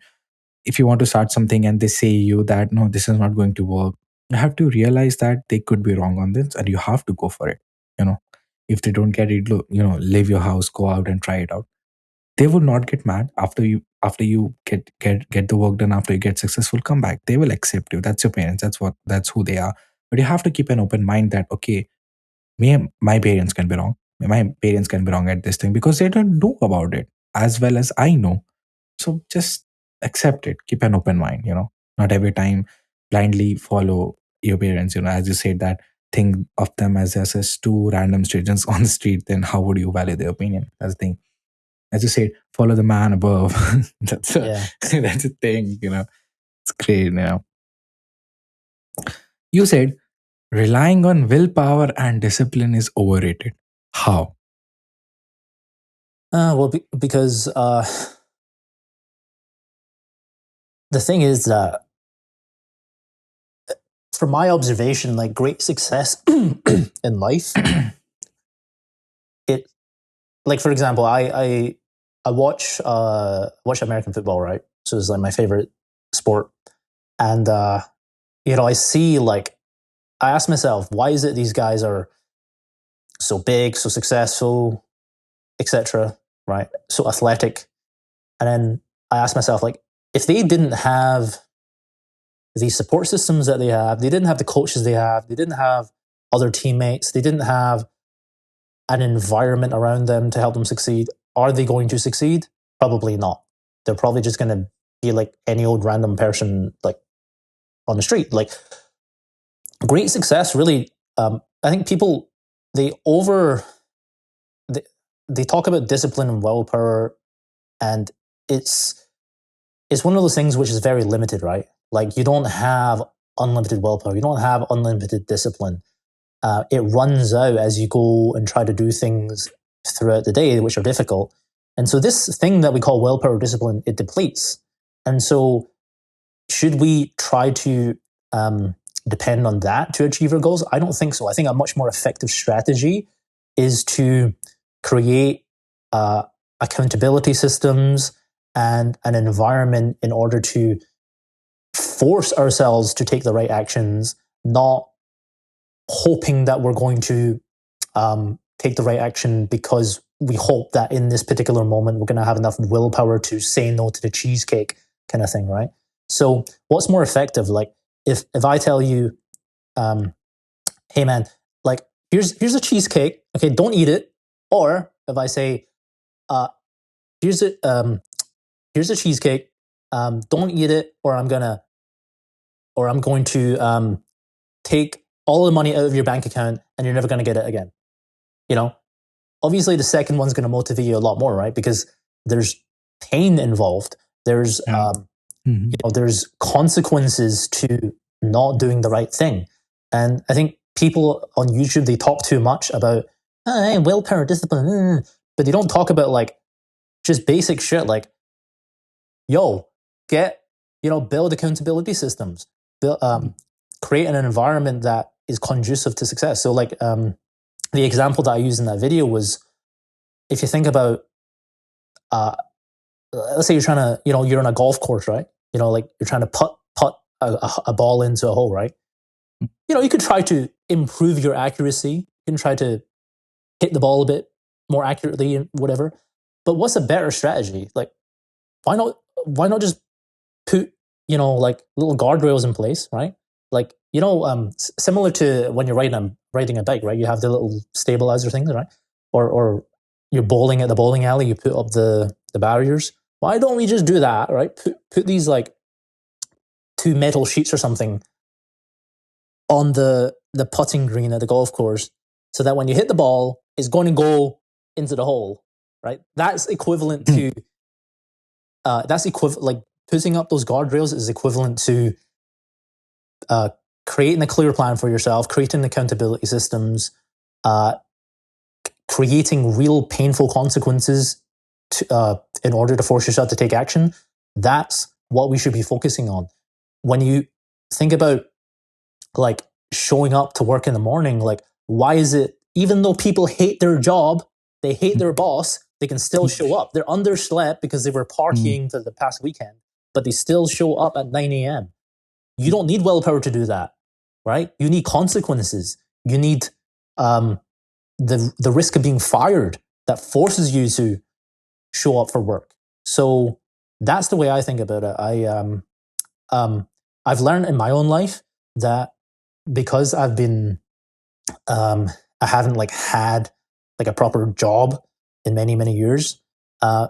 It's actually very difficult to stick to the things that I'm supposed to do. Like especially like waking up in the morning. Like I try my best to wake up at like 5:30, but I'm not 100% consistent with it. And I realize it's because I don't have someone to force me to do it. And so that's the downside of, I guess not having a job that people don't talk about, right? Like is the thing like, oh, entrepreneurship equals freedom. But yeah, I mean, yeah, you do have freedom, but freedom also means you can have too much freedom and you don't have any structure to your life anymore, which means you can just do whatever the hell you want, which is not that great. So I think the key to success is learn from structures where, like a job, for example, like a job like where you don't need discipline and still you still take action. Learn from professional sports teams where they don't need discipline to show up and work out and practice. Like, why is it that they don't need discipline willpower? Well, it's because they have there's coaches that force them to show up. There's they have other teammates which are kind of like competing with them, which forces them to show up and do the work. They have like a shared identity, etc., because they all wear the same kind of like clothing, like the same kind of training gear, etc. They also, the most important thing though is that if they don't show up and do the work, they get kicked out of the team, right? So you need to do something similar in your own life with your own goals. You need to figure out how to implement the same kind of principles from those structures and implement it into your own life, and that's how you're going to be successful. That's an interesting take. As I said, that people don't need discipline to to go to their jobs, to show up at their job, no matter how fucked their conditions are. But they don't apply that same spirit for something they want to do, or something their own work. Yeah. And if they start doing it, then oh my god, they are going to achieve some different success. Yeah, actually, when I was trying to overcome my social anxiety, I would go out with like a friend of mine, and I would be like, "Hey man, I'm going to talk to 10 girls. If I don't talk to 10 girls, I'm going to give you like £100." So, like, there was something at stake, yeah. Yeah, exactly. So that actually worked. Because then it forced me to actually do it. And when you think about something like going up and talking to a girl, that's scary, man. Nobody wants to do it. Yeah, it's scary as fuck. Scary as fuck. So, but if because there was real consequences, it forced me to do it, and so that's basically where I learned that. Yeah. Yeah, talking to girls is one of the, because you don't know what they're going to come up with, what might they think your intentions are. Even your intentions are like, you want to be a gentleman around her, you want to be a good guy, but you go and you fuck up the situation, you say something like which she thinks you're a fucking creep, then your confidence is just gonna be like, my god, I did this and she thinks I'm a creep, so I think I'm a creep, you know. But that's not the case. So that takes me to that this part of your life. Tell me about your love life. Yeah. You were scared to talk to girls for the 20 years, and then you decided to talk to girls, give the challenge. You'd say that, you met a friend online through the group, from the RST group something, and you went out, talked to, you started approaching girls, you got rejected, but you still did it. And your first girlfriend, I saw a story, and my Yeah. first girlfriend, you saw her coming up and you're like, this is the girl I want. And you went and you approached. She seems uninterested, but you still managed to date her. Tell me about your Yeah. love life, man. How it started from this to this part and right now. Yeah. So, like you said, in the early days, it was like obviously non-existent because I was just so afraid to like talk to a girl. My first ever date actually was with when I was 17. There was a girl a Chinese girl I knew from like a different in Glasgow we had like these kind of Chinese communities, whatever. So there's a girl I liked, and then I went on a date with her. Went to the cinema, and I was like, I want to like hold her hand, but I'm scared, like scared. And I didn't do it. And I was like, damn it. and then, Yeah. and then, and then a couple years later, I was like, man, I need to try to get this thing handled, try to improve my confidence, but I was too afraid. And I remember like I was at uni at the time, and I was always seeing these like cute girls walking on the street, and I was like, gonna go talk to her, didn't do it. Gonna go talk to her, didn't do it. Right, so it just kept on happening for like until I was 20, and then eventually I made the decision like, okay, I have to freaking get this handled, like no matter what, because uh, I was doing well, like studies and like fitness and everything. So every the other parts of my life was going well, and then it was this thing which was just the dating life, which was a problem. So, like I said, met some guy off the internet. We decided to go out and begin working on that aspect of my life, and eventually I got to the point where I was like consistently going out, and even just by myself, like because this guy I was with, like my wingman at the time, he was very unreliable. There's a girl that he was into that from his social group, and he was trying to get after her, and that's the reason why he started to learn how to meet girls, was to get with her. And eventually he got with her after like 2 months or something, and then he stopped basically going out with me. So I was like, okay, fuck him. Then I don't want to have any dependencies. I want to Yeah. have the freedom to be able to go up to any girl that I'm attracted to and talk to her, regardless of if it's in the airport or on a train or whatever, right? Like, because I just wanted to have that ability. So eventually I got to the point where I was like consistently approaching, etc. Yeah, met my first girlfriend, and then I kind of like took 2 years off of meeting girls and stuff because I was like trying to be an entrepreneur, and that was like I was really struggling with that at the time, like failing a lot, and so I didn't I didn't do any. And this is when I was with her, the first girlfriend. But then eventually we broke up, and I still kind of like I didn't really do anything dating wise. But then I kind of got back into it in 2020. Funny enough, even though I didn't work on my dating skills for a number of years, I actually got better, because maybe I just became more confident. I was more authentic. I was less robotic in the way that I went up to girls. I used to have a very formulaic approach, very like pickup artistry kind of style.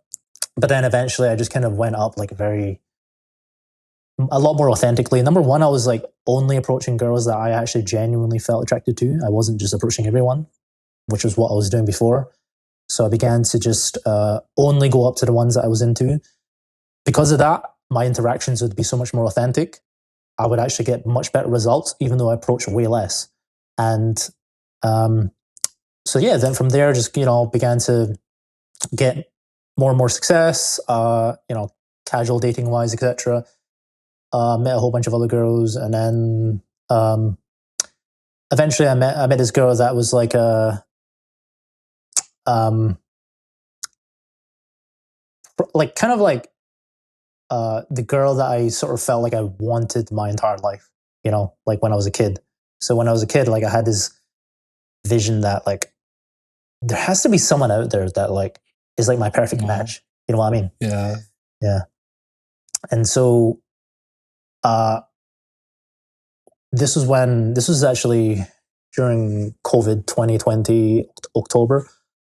I was kind of like fed up about something in the UK, so I went to Sweden for like a week, and I was just walking down the street and I saw this girl, and I just went up to her, started talking, etc., and then we had this like went on like a very first date right then and there. It's called like instant date. It's like a PUA term, right? Instant date. So we went on this like instant date to some coffee shop, and like I had like a cinnamon bun and all this, and then after that, she, we split our ways. I scheduled like to hang out with her again, like 2 days later. So then we met up 2 days later, and then during that like second date, I really felt like, man, I freaking could marry this girl. Like, and that to me was insane, because I never really like felt like I fell in love with someone that quickly, but I did, and so from there, like we began to kind of date more and more seriously. And there's one of those things where it didn't require any effort for me to do it. It just happened effortlessly because I genuinely felt like so attracted to this girl. Like not necessarily, not just physically, but like more emotionally and like spiritually. So, but eventually what happened was after like 6 months or something, we broke up because I was still in this point in my life where, because I had this insecurity from the past of like not feeling like I was enough because I didn't like sleep with enough women. I actually told her, I actually told her that like, hey, I don't want to have an exclusive relationship, or I want to like see other people and stuff. But she wanted to, she wanted to be exclusive, and so we ended up parting ways, and it was like the most devastating thing ever for me. And it's because, so it was like super painful and shit. And what then happened shortly after that was I began to almost have like a spiritual awakening sort of kind of thing. Because I thought to myself, like, there's this term in spiritual new age thing called like a twin flame, right? And I thought that that's what she was. And I don't know if she is or isn't. Maybe she is, but the whole idea behind the twin flame is that, are you familiar with it actually, or let me? No, but I just knew about the story, right? But I just knew about that one. Your first girl which you dated when you were approaching people, the girl you said you think she cheated you on with. Oh yeah, no, but like, are you familiar with like the concept of twin flame, or should I like explain? No. Twin flames, I don't know it. Explain. Okay, so twin flame basically is, it's this idea that like every human, like they have a soul, right? So the whole idea is that your soul, when it comes, a twin flame is basically a second reincarnation of your soul. So one soul that incarnates into two separate bodies. So the whole idea is, in your life, earlier in your years, you go through like a ton of trauma and bullshit like that usually, and that motivates you to then to go through life, and then you eventually meet this person who has the same soul as you, and because of that, it's like the most perfect love ever. But at the same time, soul to soul connection. Yeah, soul to soul. Soulmate. Yeah. Actually, more extreme than a soulmate. Like, it's to the point where it's so perfect, but so incredibly painful at the same time. So when I was with this girl that I met from Sweden, it was like the most perfect thing ever. But at the same time, all of my insecurities, all of my trauma and shit like that, and not feeling like I was enough, that all came to the surface. And so that then caused what they call in New Age spirituality is like the dark night of the soul, which is basically where you're like depressed, your ego basically begins to fall apart, and you have to basically begin to start loving yourself in order to sort of overcome that, right? So when we broke up, I had that kind of like dark night of the soul experience. It was so emotionally painful. I had so many insecurities that just came up to the surface, and from there, I really, I had to like begin. I had to begin to do work on myself to really like heal those things, right? And so,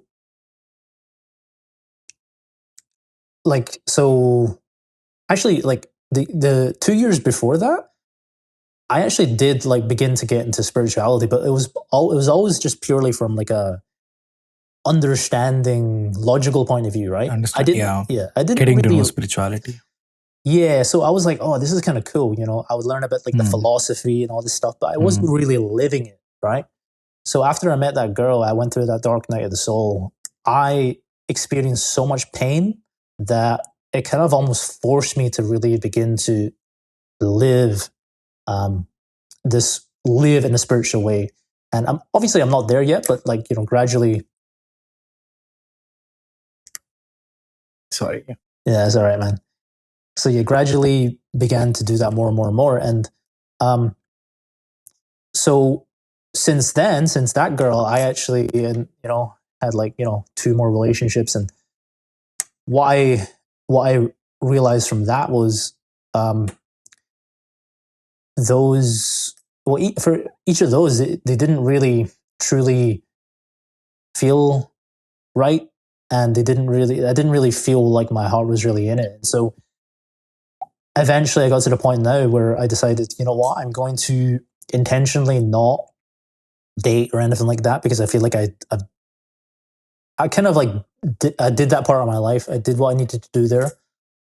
I overcame my biggest fear. I had the kind of like had the kind of like successes that I wanted, etc. And all of these experiences, it led me to the point where it just kind of revealed so many issues that I had to like deal with, like so many emotional problems and childhood traumas and things that need to be healed. That what I'm really focused on now is to deal with that stuff, because there's a saying like, you don't attract what you want, right? You attract what you are. You like, are. Yeah, definitely. So if I want to have a, you know, a wife or a beautiful relationship with a woman who is whole and complete, and we're 2 whole and complete individuals coming together to have a healthy relationship, I have to be whole myself. I have to begin to do that. And so, yeah, for me, the past couple of months have just been intentionally like not dating or anything like that, because I want to get these things handled. I also want to begin to clearly figure out to myself, what is it I really wanted, right? Because obviously just me banging tons of girls, that was what pickup artist culture told me that I wanted, but it wasn't really what I actually wanted.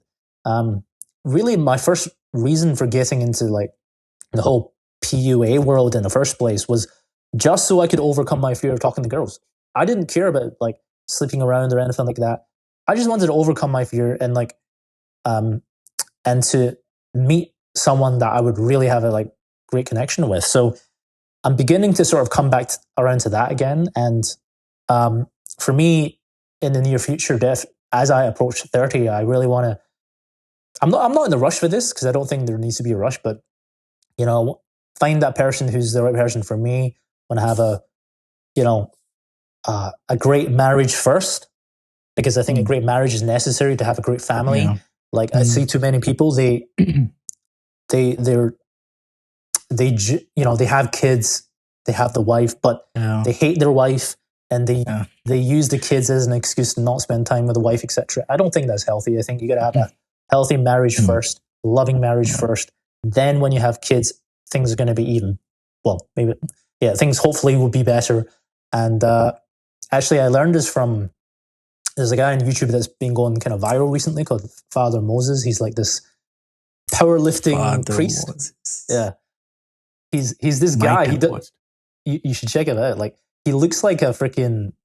When I first watched this video, I was like, is this guy like pretending? Because he's wearing like a priest outfit, right? You know, like this, like priest. But he looked like the kind of guy that's going to punch you in the face. So I was like, this is weird. He looks like a nightclub bouncer, but he's a priest. I'm interested. So anyway, in one of his videos, he was saying like, a man, number one priority should be, for a man, number one priority should be God. Second priority should be his wife. Third priority, then his kids. So God first, then wife, then kids. And I was like, that's a great way of thinking about it. You definitely want to put God first, because that's where all your wisdom is going to come from. That's where peace is going to come from. If you don't have a relationship with God, you cannot be at peace with your wife. You cannot have a great marriage. But also, if you don't have a healthy marriage, you're probably not going to have a good relationship with your kids. So there has to be that right order to things. And, so what I'm doing now is I'm working on just trying to be the kind of husband and father that I would want my future wife and kids to have. So a lot of people think like, oh, being single, that's lame, bro. Like that just means you're a loser. Yeah. But it's actually, no, that's the wrong way to think about it. Like, intentionally not dating means that your future relationship will be of higher quality. That's the thing that people don't understand, right? So if you just sleep around with everyone and anyone, you're not going to have a quality relationship. But if you are willing to say no to all of that, you're going to then wait for the right person to come along. And when that person does come along, it's going to be amazing. It's just like Warren Buffett talks about, like, you don't swing at every, like if you're playing baseball, right? You don't need to swing at every ball that comes your way. You wait for the one that's right in the sweet spot, and then you hit it. And by waiting, you're setting yourself up for even more success when that right person does come along. Because what if you're just swinging all the shitty pitches, all the balls that come your way? You're going to be tired. By the time the right one comes your way, you're going to be tired. You're not going to be able to hit that one properly. So people that just sleep around and casually date and live this kind of PUA life, they're not going to have, they're taking away from their, from having a real, like, kind of loving marriage, or loving relationship, in my opinion. So yeah, a bit of a long-winded answer, but that's your answer. It's great, you're onto a great path. The concept of relationship has totally changed in today's generation. If you watch the young kids, the term we say Gen Z, you'll see that sleeping with tons of women has been glorified. As you said, that you set a standard that I haven't slept so many women, so I don't think I'm entitled to having a great and stable relationship. And that's the thing. That's one of the dark side of internet, that you see people like Dan Bilzerian and you think that you have to be like that. Yeah, it's the way that it's because everyone is very easy to think like more is more, right? Like, I think we live in a society where more girls equals more success, more money equals more success, more cars, more houses. But actually, I mean, is that really true? I think quality is greater than quantity. You can have a bunch of women you can sleep around, but if you don't feel the connection, if you don't think that she is going to challenge you to become the better version of yourself, or to be the best version, to improve yourself, it's of no use. So find that one lady, as you say, that you are now trying to be the guy who you think should be the best guy out there as a father and a husband. That's a great thing, Yeah. So I'll always say that it's that you don't need to just be the Dan Bilzerian shit or Andrew Tate shit that you have to sleep with tons of women to be sure that you're highly successful. That one quality lady you should get. Everybody is jealous of Conor McGregor, but not because he's successful, just because of how his wife supported him. Everybody wants that loyal lady, but the world is a shitty place. It just the concept is totally changed. Even if you look for that quality lady, it's very rare that you find that thing. And as you said, that it's what you attract yourself, right? Yeah. How you are, you would attract that kind of thing. So yeah, the first thing is that improve yourself. Be the kind of the person you want to spend your time with. If you want to create quality lady, then you have to become the create a quality man. If you are not, if you're a shitty guy and you think that you would find someone who is very good, very quality girl, you won't get it. See, as simple as that. Why would she spend her time with you then if you're a shitty person? So improve yourself, man. That's the thing. Yeah. And the thing is as well, like for me is I don't want to sound like I'm big headed or something, but the reality is that like I get like I would say I'm like at the point where I'm like quite attractive now. So like I get so much attention to the point where it's like I'm like from someone else's point of view, they'd be like, "Oh, that's great. That means you can just like sleep with like hundreds of girls or something." It's like, well, here's the thing. Like, for me, I don't think the quality of a woman is just because she's good looking. That's the first thing. I think I was talking about the inner quality. Yeah. Not just a good looking quality. I meant quality. I meant about quality. I meant the inner self. Oh no, but I'm just kind of going off a different tangent here. Like, Yeah. because you know how most people think, like, especially nowadays, they think like they just want.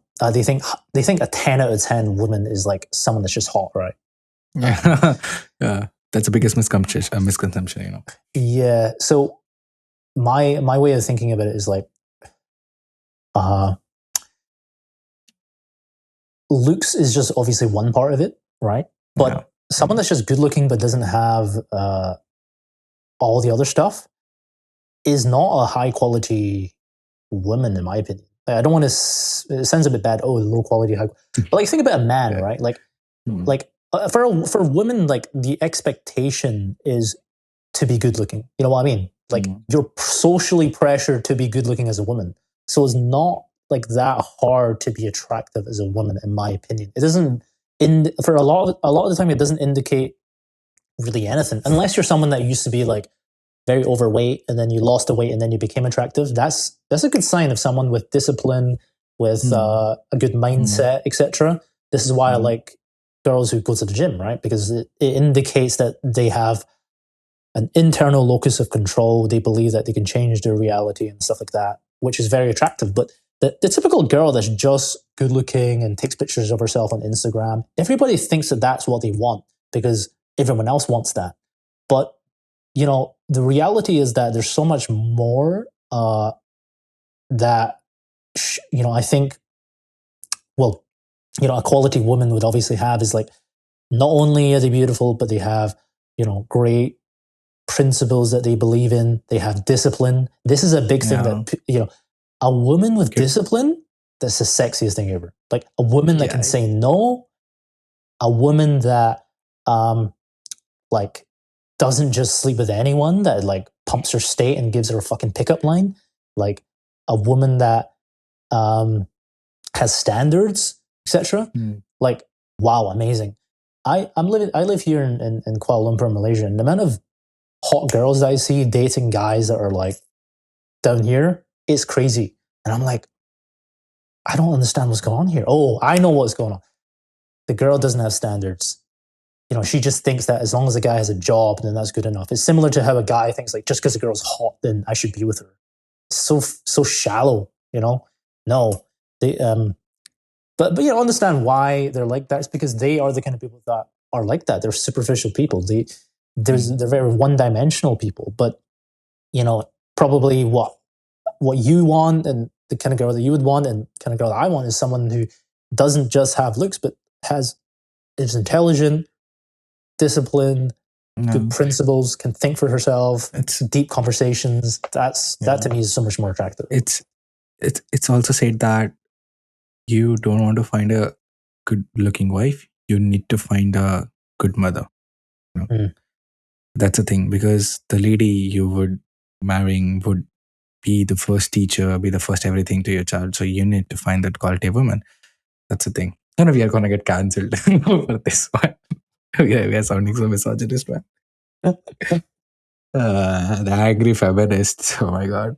The thing is I think the feminists would agree with what I'm saying, which is like, feminists don't want women to be objectified as just someone to look at. By feminist, I didn't mean feminist. I meant the radical, the pseudo. The what? That. The feminists, I didn't mean the feminist. I meant that the pseudo feminists who say that they are feminists, but they're just like, shitty radical feminists. Yeah. But, okay, feminists are actually kind of weird because I'll give you a little story. So my first ever wingman, like I remember he came up to me one day and he was like, "Oh, I actually slept with like the leader of the feminist society over here." And I was like, "What the fuck?" Like I thought this is like, I thought feminists don't sleep around and stuff, but yeah, I don't know. Like, how did that happen, huh? Yeah, I mean, that's weird, but okay. Anyway, good irony. It's crazy, man. I mean, yeah, it's like the world's biggest task and the toughest task is to get a good partner. Yeah, it's like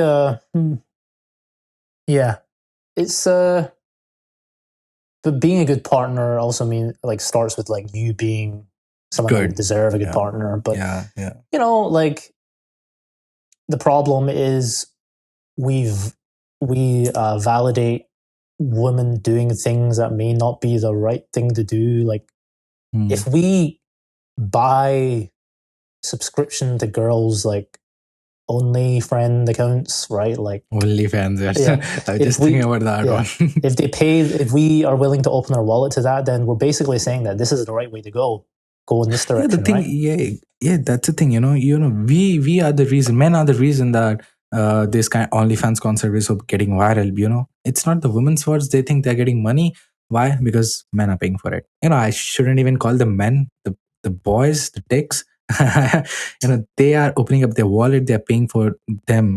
This kind of thing, and they're thinking, I'm getting so much money. The girls who are on OnlyFans are making millions more than NBA players. This is crazy, and then the girls will be like, this is okay. If society is accepting, then this is okay. And then, in America, the girl who turns 18, then they start the OnlyFans, and this is just the shitty thing, just imagine where society is heading. And why? Because men are willing to pay for this shit.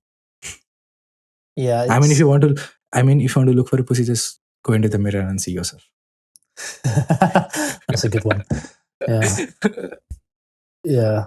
I mean, it's astonishing now how it's so normalized. I have a friend and she's a lawyer, and she was like, I'm kind of tempted to do to OnlyFans because I see these people making this money and stuff. And it's like, well, number one, most people don't become the top people on OnlyFans, right? Like that's the minority.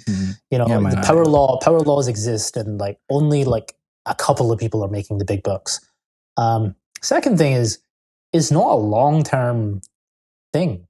Like because your priority changes, right? When you lose your age, nobody's gonna come to watch you. Exactly, and it's like so you only make money for a couple of years, maybe, but then your pictures and stuff are going to be there forever on the internet. And also like when you kind of you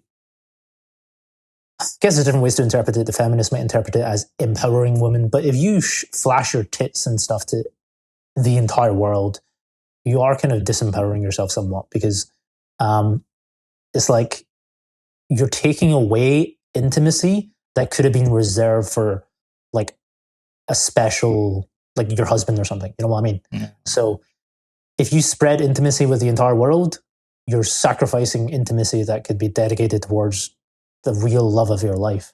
And I don't know if you saw this video that was going around. I saw it like this morning. Some OnlyFriends model, she like tried to arrange to sleep with like 1,000 guys or something in a day. Yeah, I just read at yesterday night. I just looking for 2 seconds that there's a new challenge, and she's she has done it before, but she's trying a new challenge. I'm like, this is sick, man.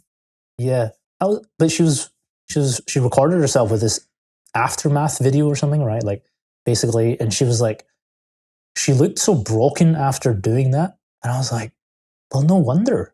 Like, what do you think is? What did you expect? Yeah, yeah. But and so just because, I guess that maybe the lesson here is that just because you can make money doing something, just because everyone's clapping their hands saying this is the right thing to do, doesn't mean it's necessarily the right thing. Yeah. And so, I mean, it's difficult because it's kind of like it seems like a good way to make money, etc. And it's like, well, it's so easy, right? I have this asset, which is my body. I can just leverage that and make money. But and I'm sure for like some people, it's the right thing to do, probably, right? But it's probably not the right thing for most people to do. And in the same way that for most people, the right path in life is not to start a fucking drop shipping store or whatever. Like, yeah, it's bad stuff, but still, it's the world, man. That's how it works. So you can change yourself, but changing a mass is kind of difficult. So even though, but there were some great girls I saw that they did OnlyFans. They raised a lot of money and they went into business and invested a lot and made a big empire. I mean, it's a different story, but damn, it's great.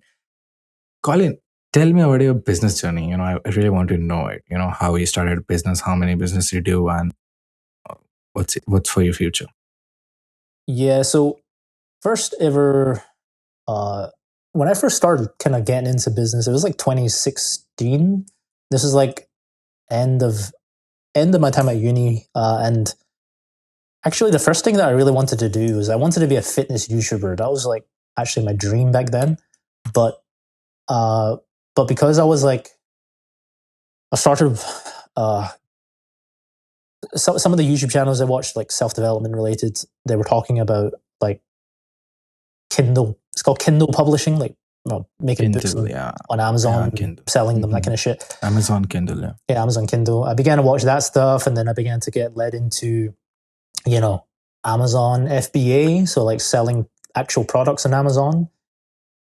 And I tried to, that was like my first kind of like proper business. I bought a bunch of inventory from like Alibaba and shit, and then like try to sell it. And, for me, it was like, it was a bit of a struggle because at the time, like I basically had like save a bunch of money from like like in Chinese culture, they give you like, it's called like red pockets and stuff. So, and kind of odd things that I did here and there. And so saved up like a couple of thousand, whatever. And I was like, okay, I'm going to try to make money with this thing and not get a job kind of thing, right? That was the mindset. Because if I can do this in like 6 months, then I'm going to be making like 6 figures a year, right? Yeah. So because I was under a lot of pressure, like financially, I just couldn't, I didn't take a long-term approach to things. And so I kind of tried to take shortcuts and kind of ended up failing as a result. And so after that, I had, I tried to do a course business, but it was like for people with back pain. So it was like, basically what I did was I read a bunch of books about back pain, then I turned it into like a course and tried to sell it with ads. And actually, upon reflection, looking back, that probably could have been the successful business if I would have stuck with it. But at the time, I didn't have the right mindset. I didn't have the right mindset with it and stuff like that. So I quit, even though it was a good business. And then, but I did make like a couple of thousand doing that.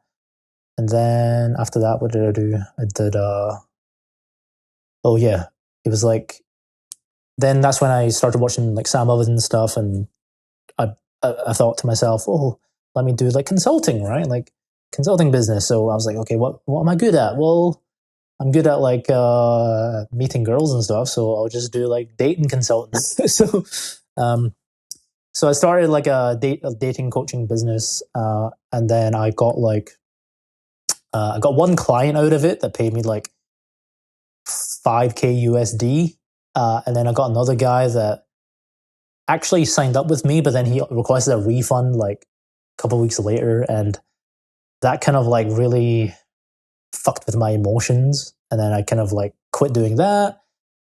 And then I was like, oh man, I failed so much at these, a bunch of other things in between as well, by the way, that just didn't go anywhere. And then that was like over the course of a couple of years, and I got so fed up trying to do that I decided, okay, I'm just gonna go get a job, okay, because this is like screwing.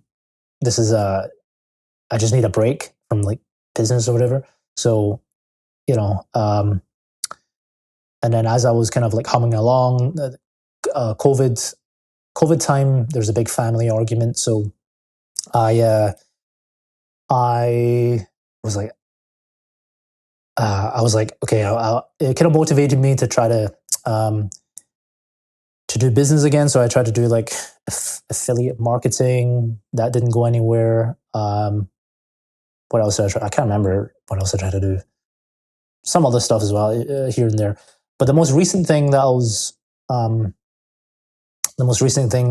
I kind of attempted to do back in like 2021 was I was trying to build like an online marketplace for coaching. So like basically similar to Upwork kind of thing, but instead of finding freelancers, you would find like, fitness coaches or spiritual coaches or meditation coaches, that kind of thing.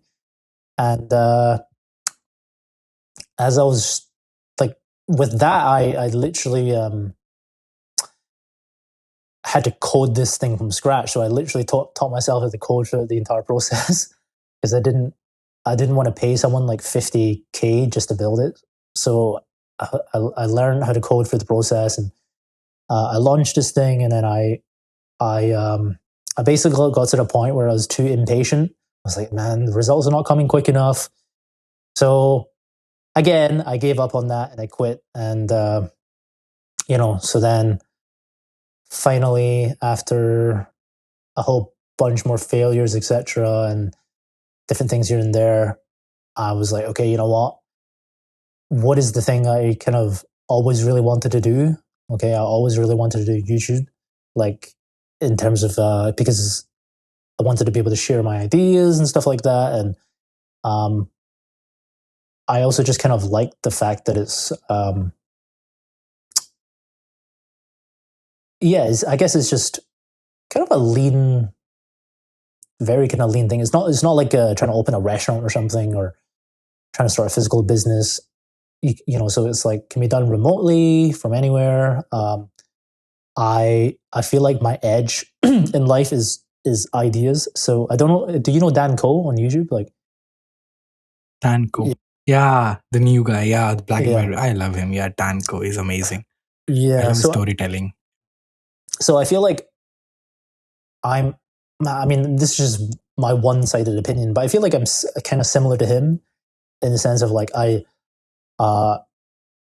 want to be able to share like deep thoughts and ideas with people, and in terms of the truth about success and things like that. And so, so then I gave myself this. I told myself like, this is what I'm going to do. I'm going to stick with it. I'm not going to just fucking quit like everything else. And so, yeah, I kind of started doing YouTube again September this year, and then throughout the last couple of months. Actually, the first video I released back in September, I lost like 6 subscribers, and then I was like, "Fuck, I lost 6. Damn it!" But then I began to post more and more and more. Gradually got more and more people subscribing, and my plan with this is to grow it, to grow my personal brand and everything, and then be able to monetize it by like presumably from like like group coaching program courses type things, and maybe even things like physical products in the future. I'm not entirely sure, but so you're like trying to build a personal brand. Yeah, exactly. So that's kind of I wouldn't say I'm trying to build a person. I would say like I really just want to share my truth about the world, what I think is true, give genuinely helpful advice to people, and as a byproduct, that kind of means that we'll have a personal brand, I guess. And then, get it. Yeah, and who knows from there? I don't think super far ahead into the future now anymore, because I live a lot more present nowadays, and I just sort of take one step at a time. So, this is a very different way of living from me in the past, where in the past I used to try to map out everything. Like, I remember when I was starting out with Amazon, I was like, okay, first year I'm going to make this amount, second year I'm going to make this amount, third year this amount, fourth year, the fifth year. Yeah. Because you see people on YouTube doing that, right? Or social media, like, this is my plan to make $1 million in 3 years or whatever, right? It's like, okay, cool, bro. But for me now, it's like, no, just take it one step at a time. Take it easy, set small goals, baby step, gradually get better, and trust and have faith that everything's going to work out. And that's really it. Yeah, it's great. It's better to not plan so far away. Let's see how things go. Just do the work, and as said, impatient with the work, patient with the result. And you lacked that doing all that business before. Yeah. But the thing is that you have to fail to learn stuff, and it's great. You failed a lot, and I think you have realized what you have to do, so you're doing it. That's great. What are you doing in Malaysia then? You're just like you were in UK, right? UK to Scotland. Yeah. Right now in Malaysia. Are you living alone?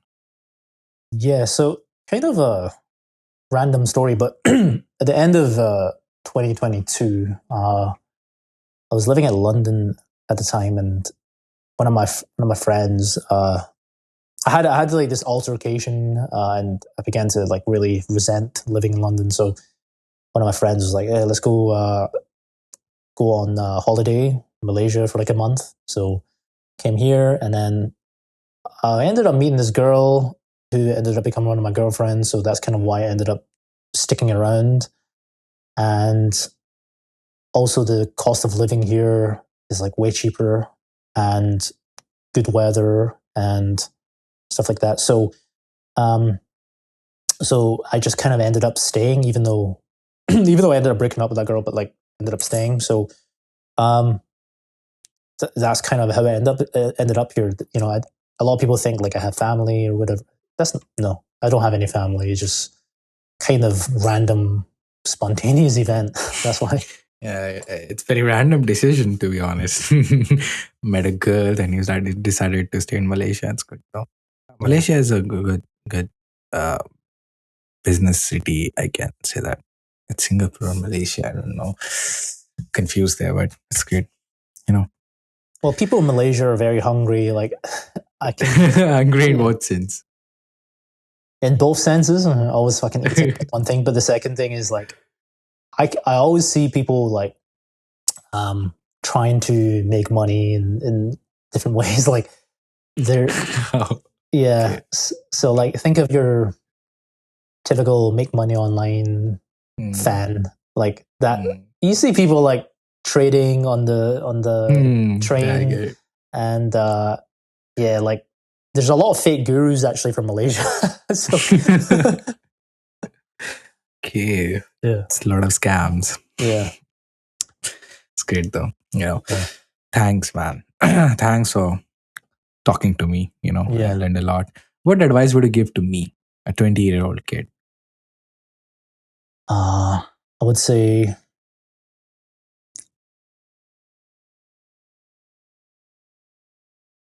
it's kind of difficult because I feel like every person has a unique situation, but I would say the most important thing is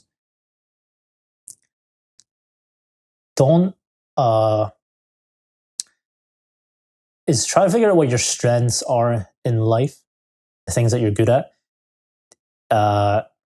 Try figure out what your strengths are and the things you genuinely like really enjoy that you can actually like make a career out of. Sometimes there's things in life that we enjoy that are not capable worthy of making into a career, and that's just a hobby, and that's okay. All right. But the thing is, like, when it comes to a career, you don't need to have like 5 different things you're doing. It just has to be one thing, right? So what is it you're good at / enjoy that can be commercially viable? Follow that. Don't do what I did and quit at every single thing that you do. Try to be less influenced and stimulated by other people. Or like a better way of consuming information than social media is just reading, I would say, because the good thing about the good thing about reading is lower pressure, right? You're not being pressured to blindly listen to everything that person's saying. You can just reject a sentence or a paragraph or a chapter if it doesn't resonate. You don't have to believe everything. But on social media, it's this constant brainwashing that's going on. Like, the thing I find the most funny about Andrew Tate is he always says like, yeah, you should be an alpha male, blah, blah, blah, right? But then at the same time, he treats his audience like they're beta males. Like, oh, you're not allowed to leave the community. If you do, you must listen to me. It's like, but you're telling them to be alpha. It doesn't make sense. So you need to learn to think for yourself. This is so important. Don't just believe everything that someone tells you. People just believe in fucking everything. Have a critical mind.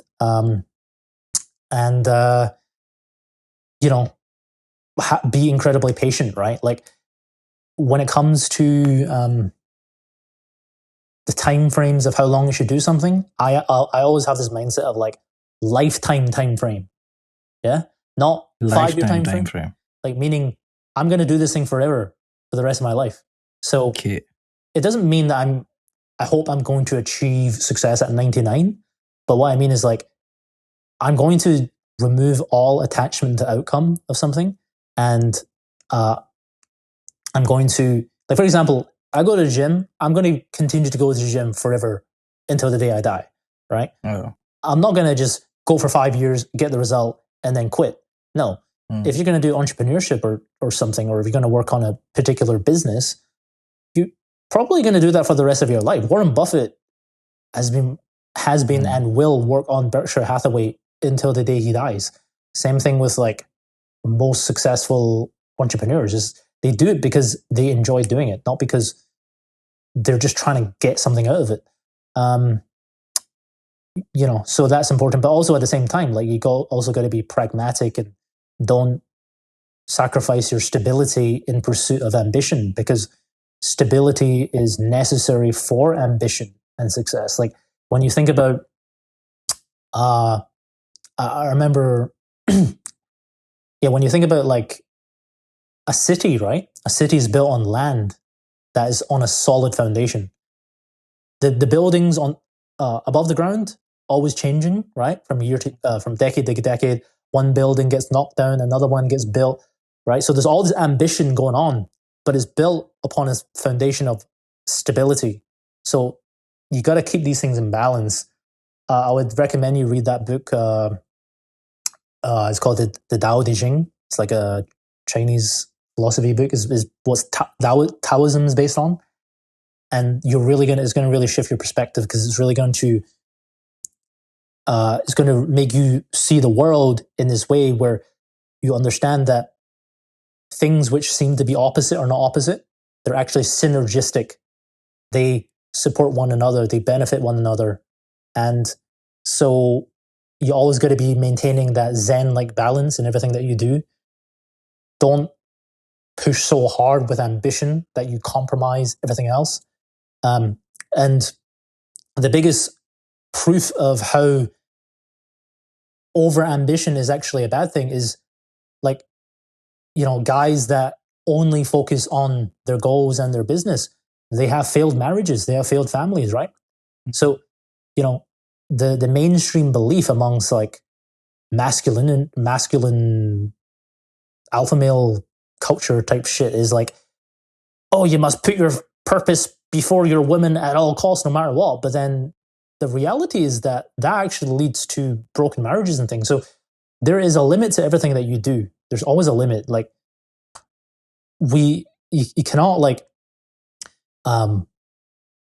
you should never like try to bypass that limit because of, people say that you should work harder or do more or whatever. You got to keep everything in balance. And this is how you flow with the universe. This is how you flow with life. And this is how you actually ironically get more success than you could ever think. Like, so yeah, that's what I would say. Clear advice, man. Clear advice. Yeah.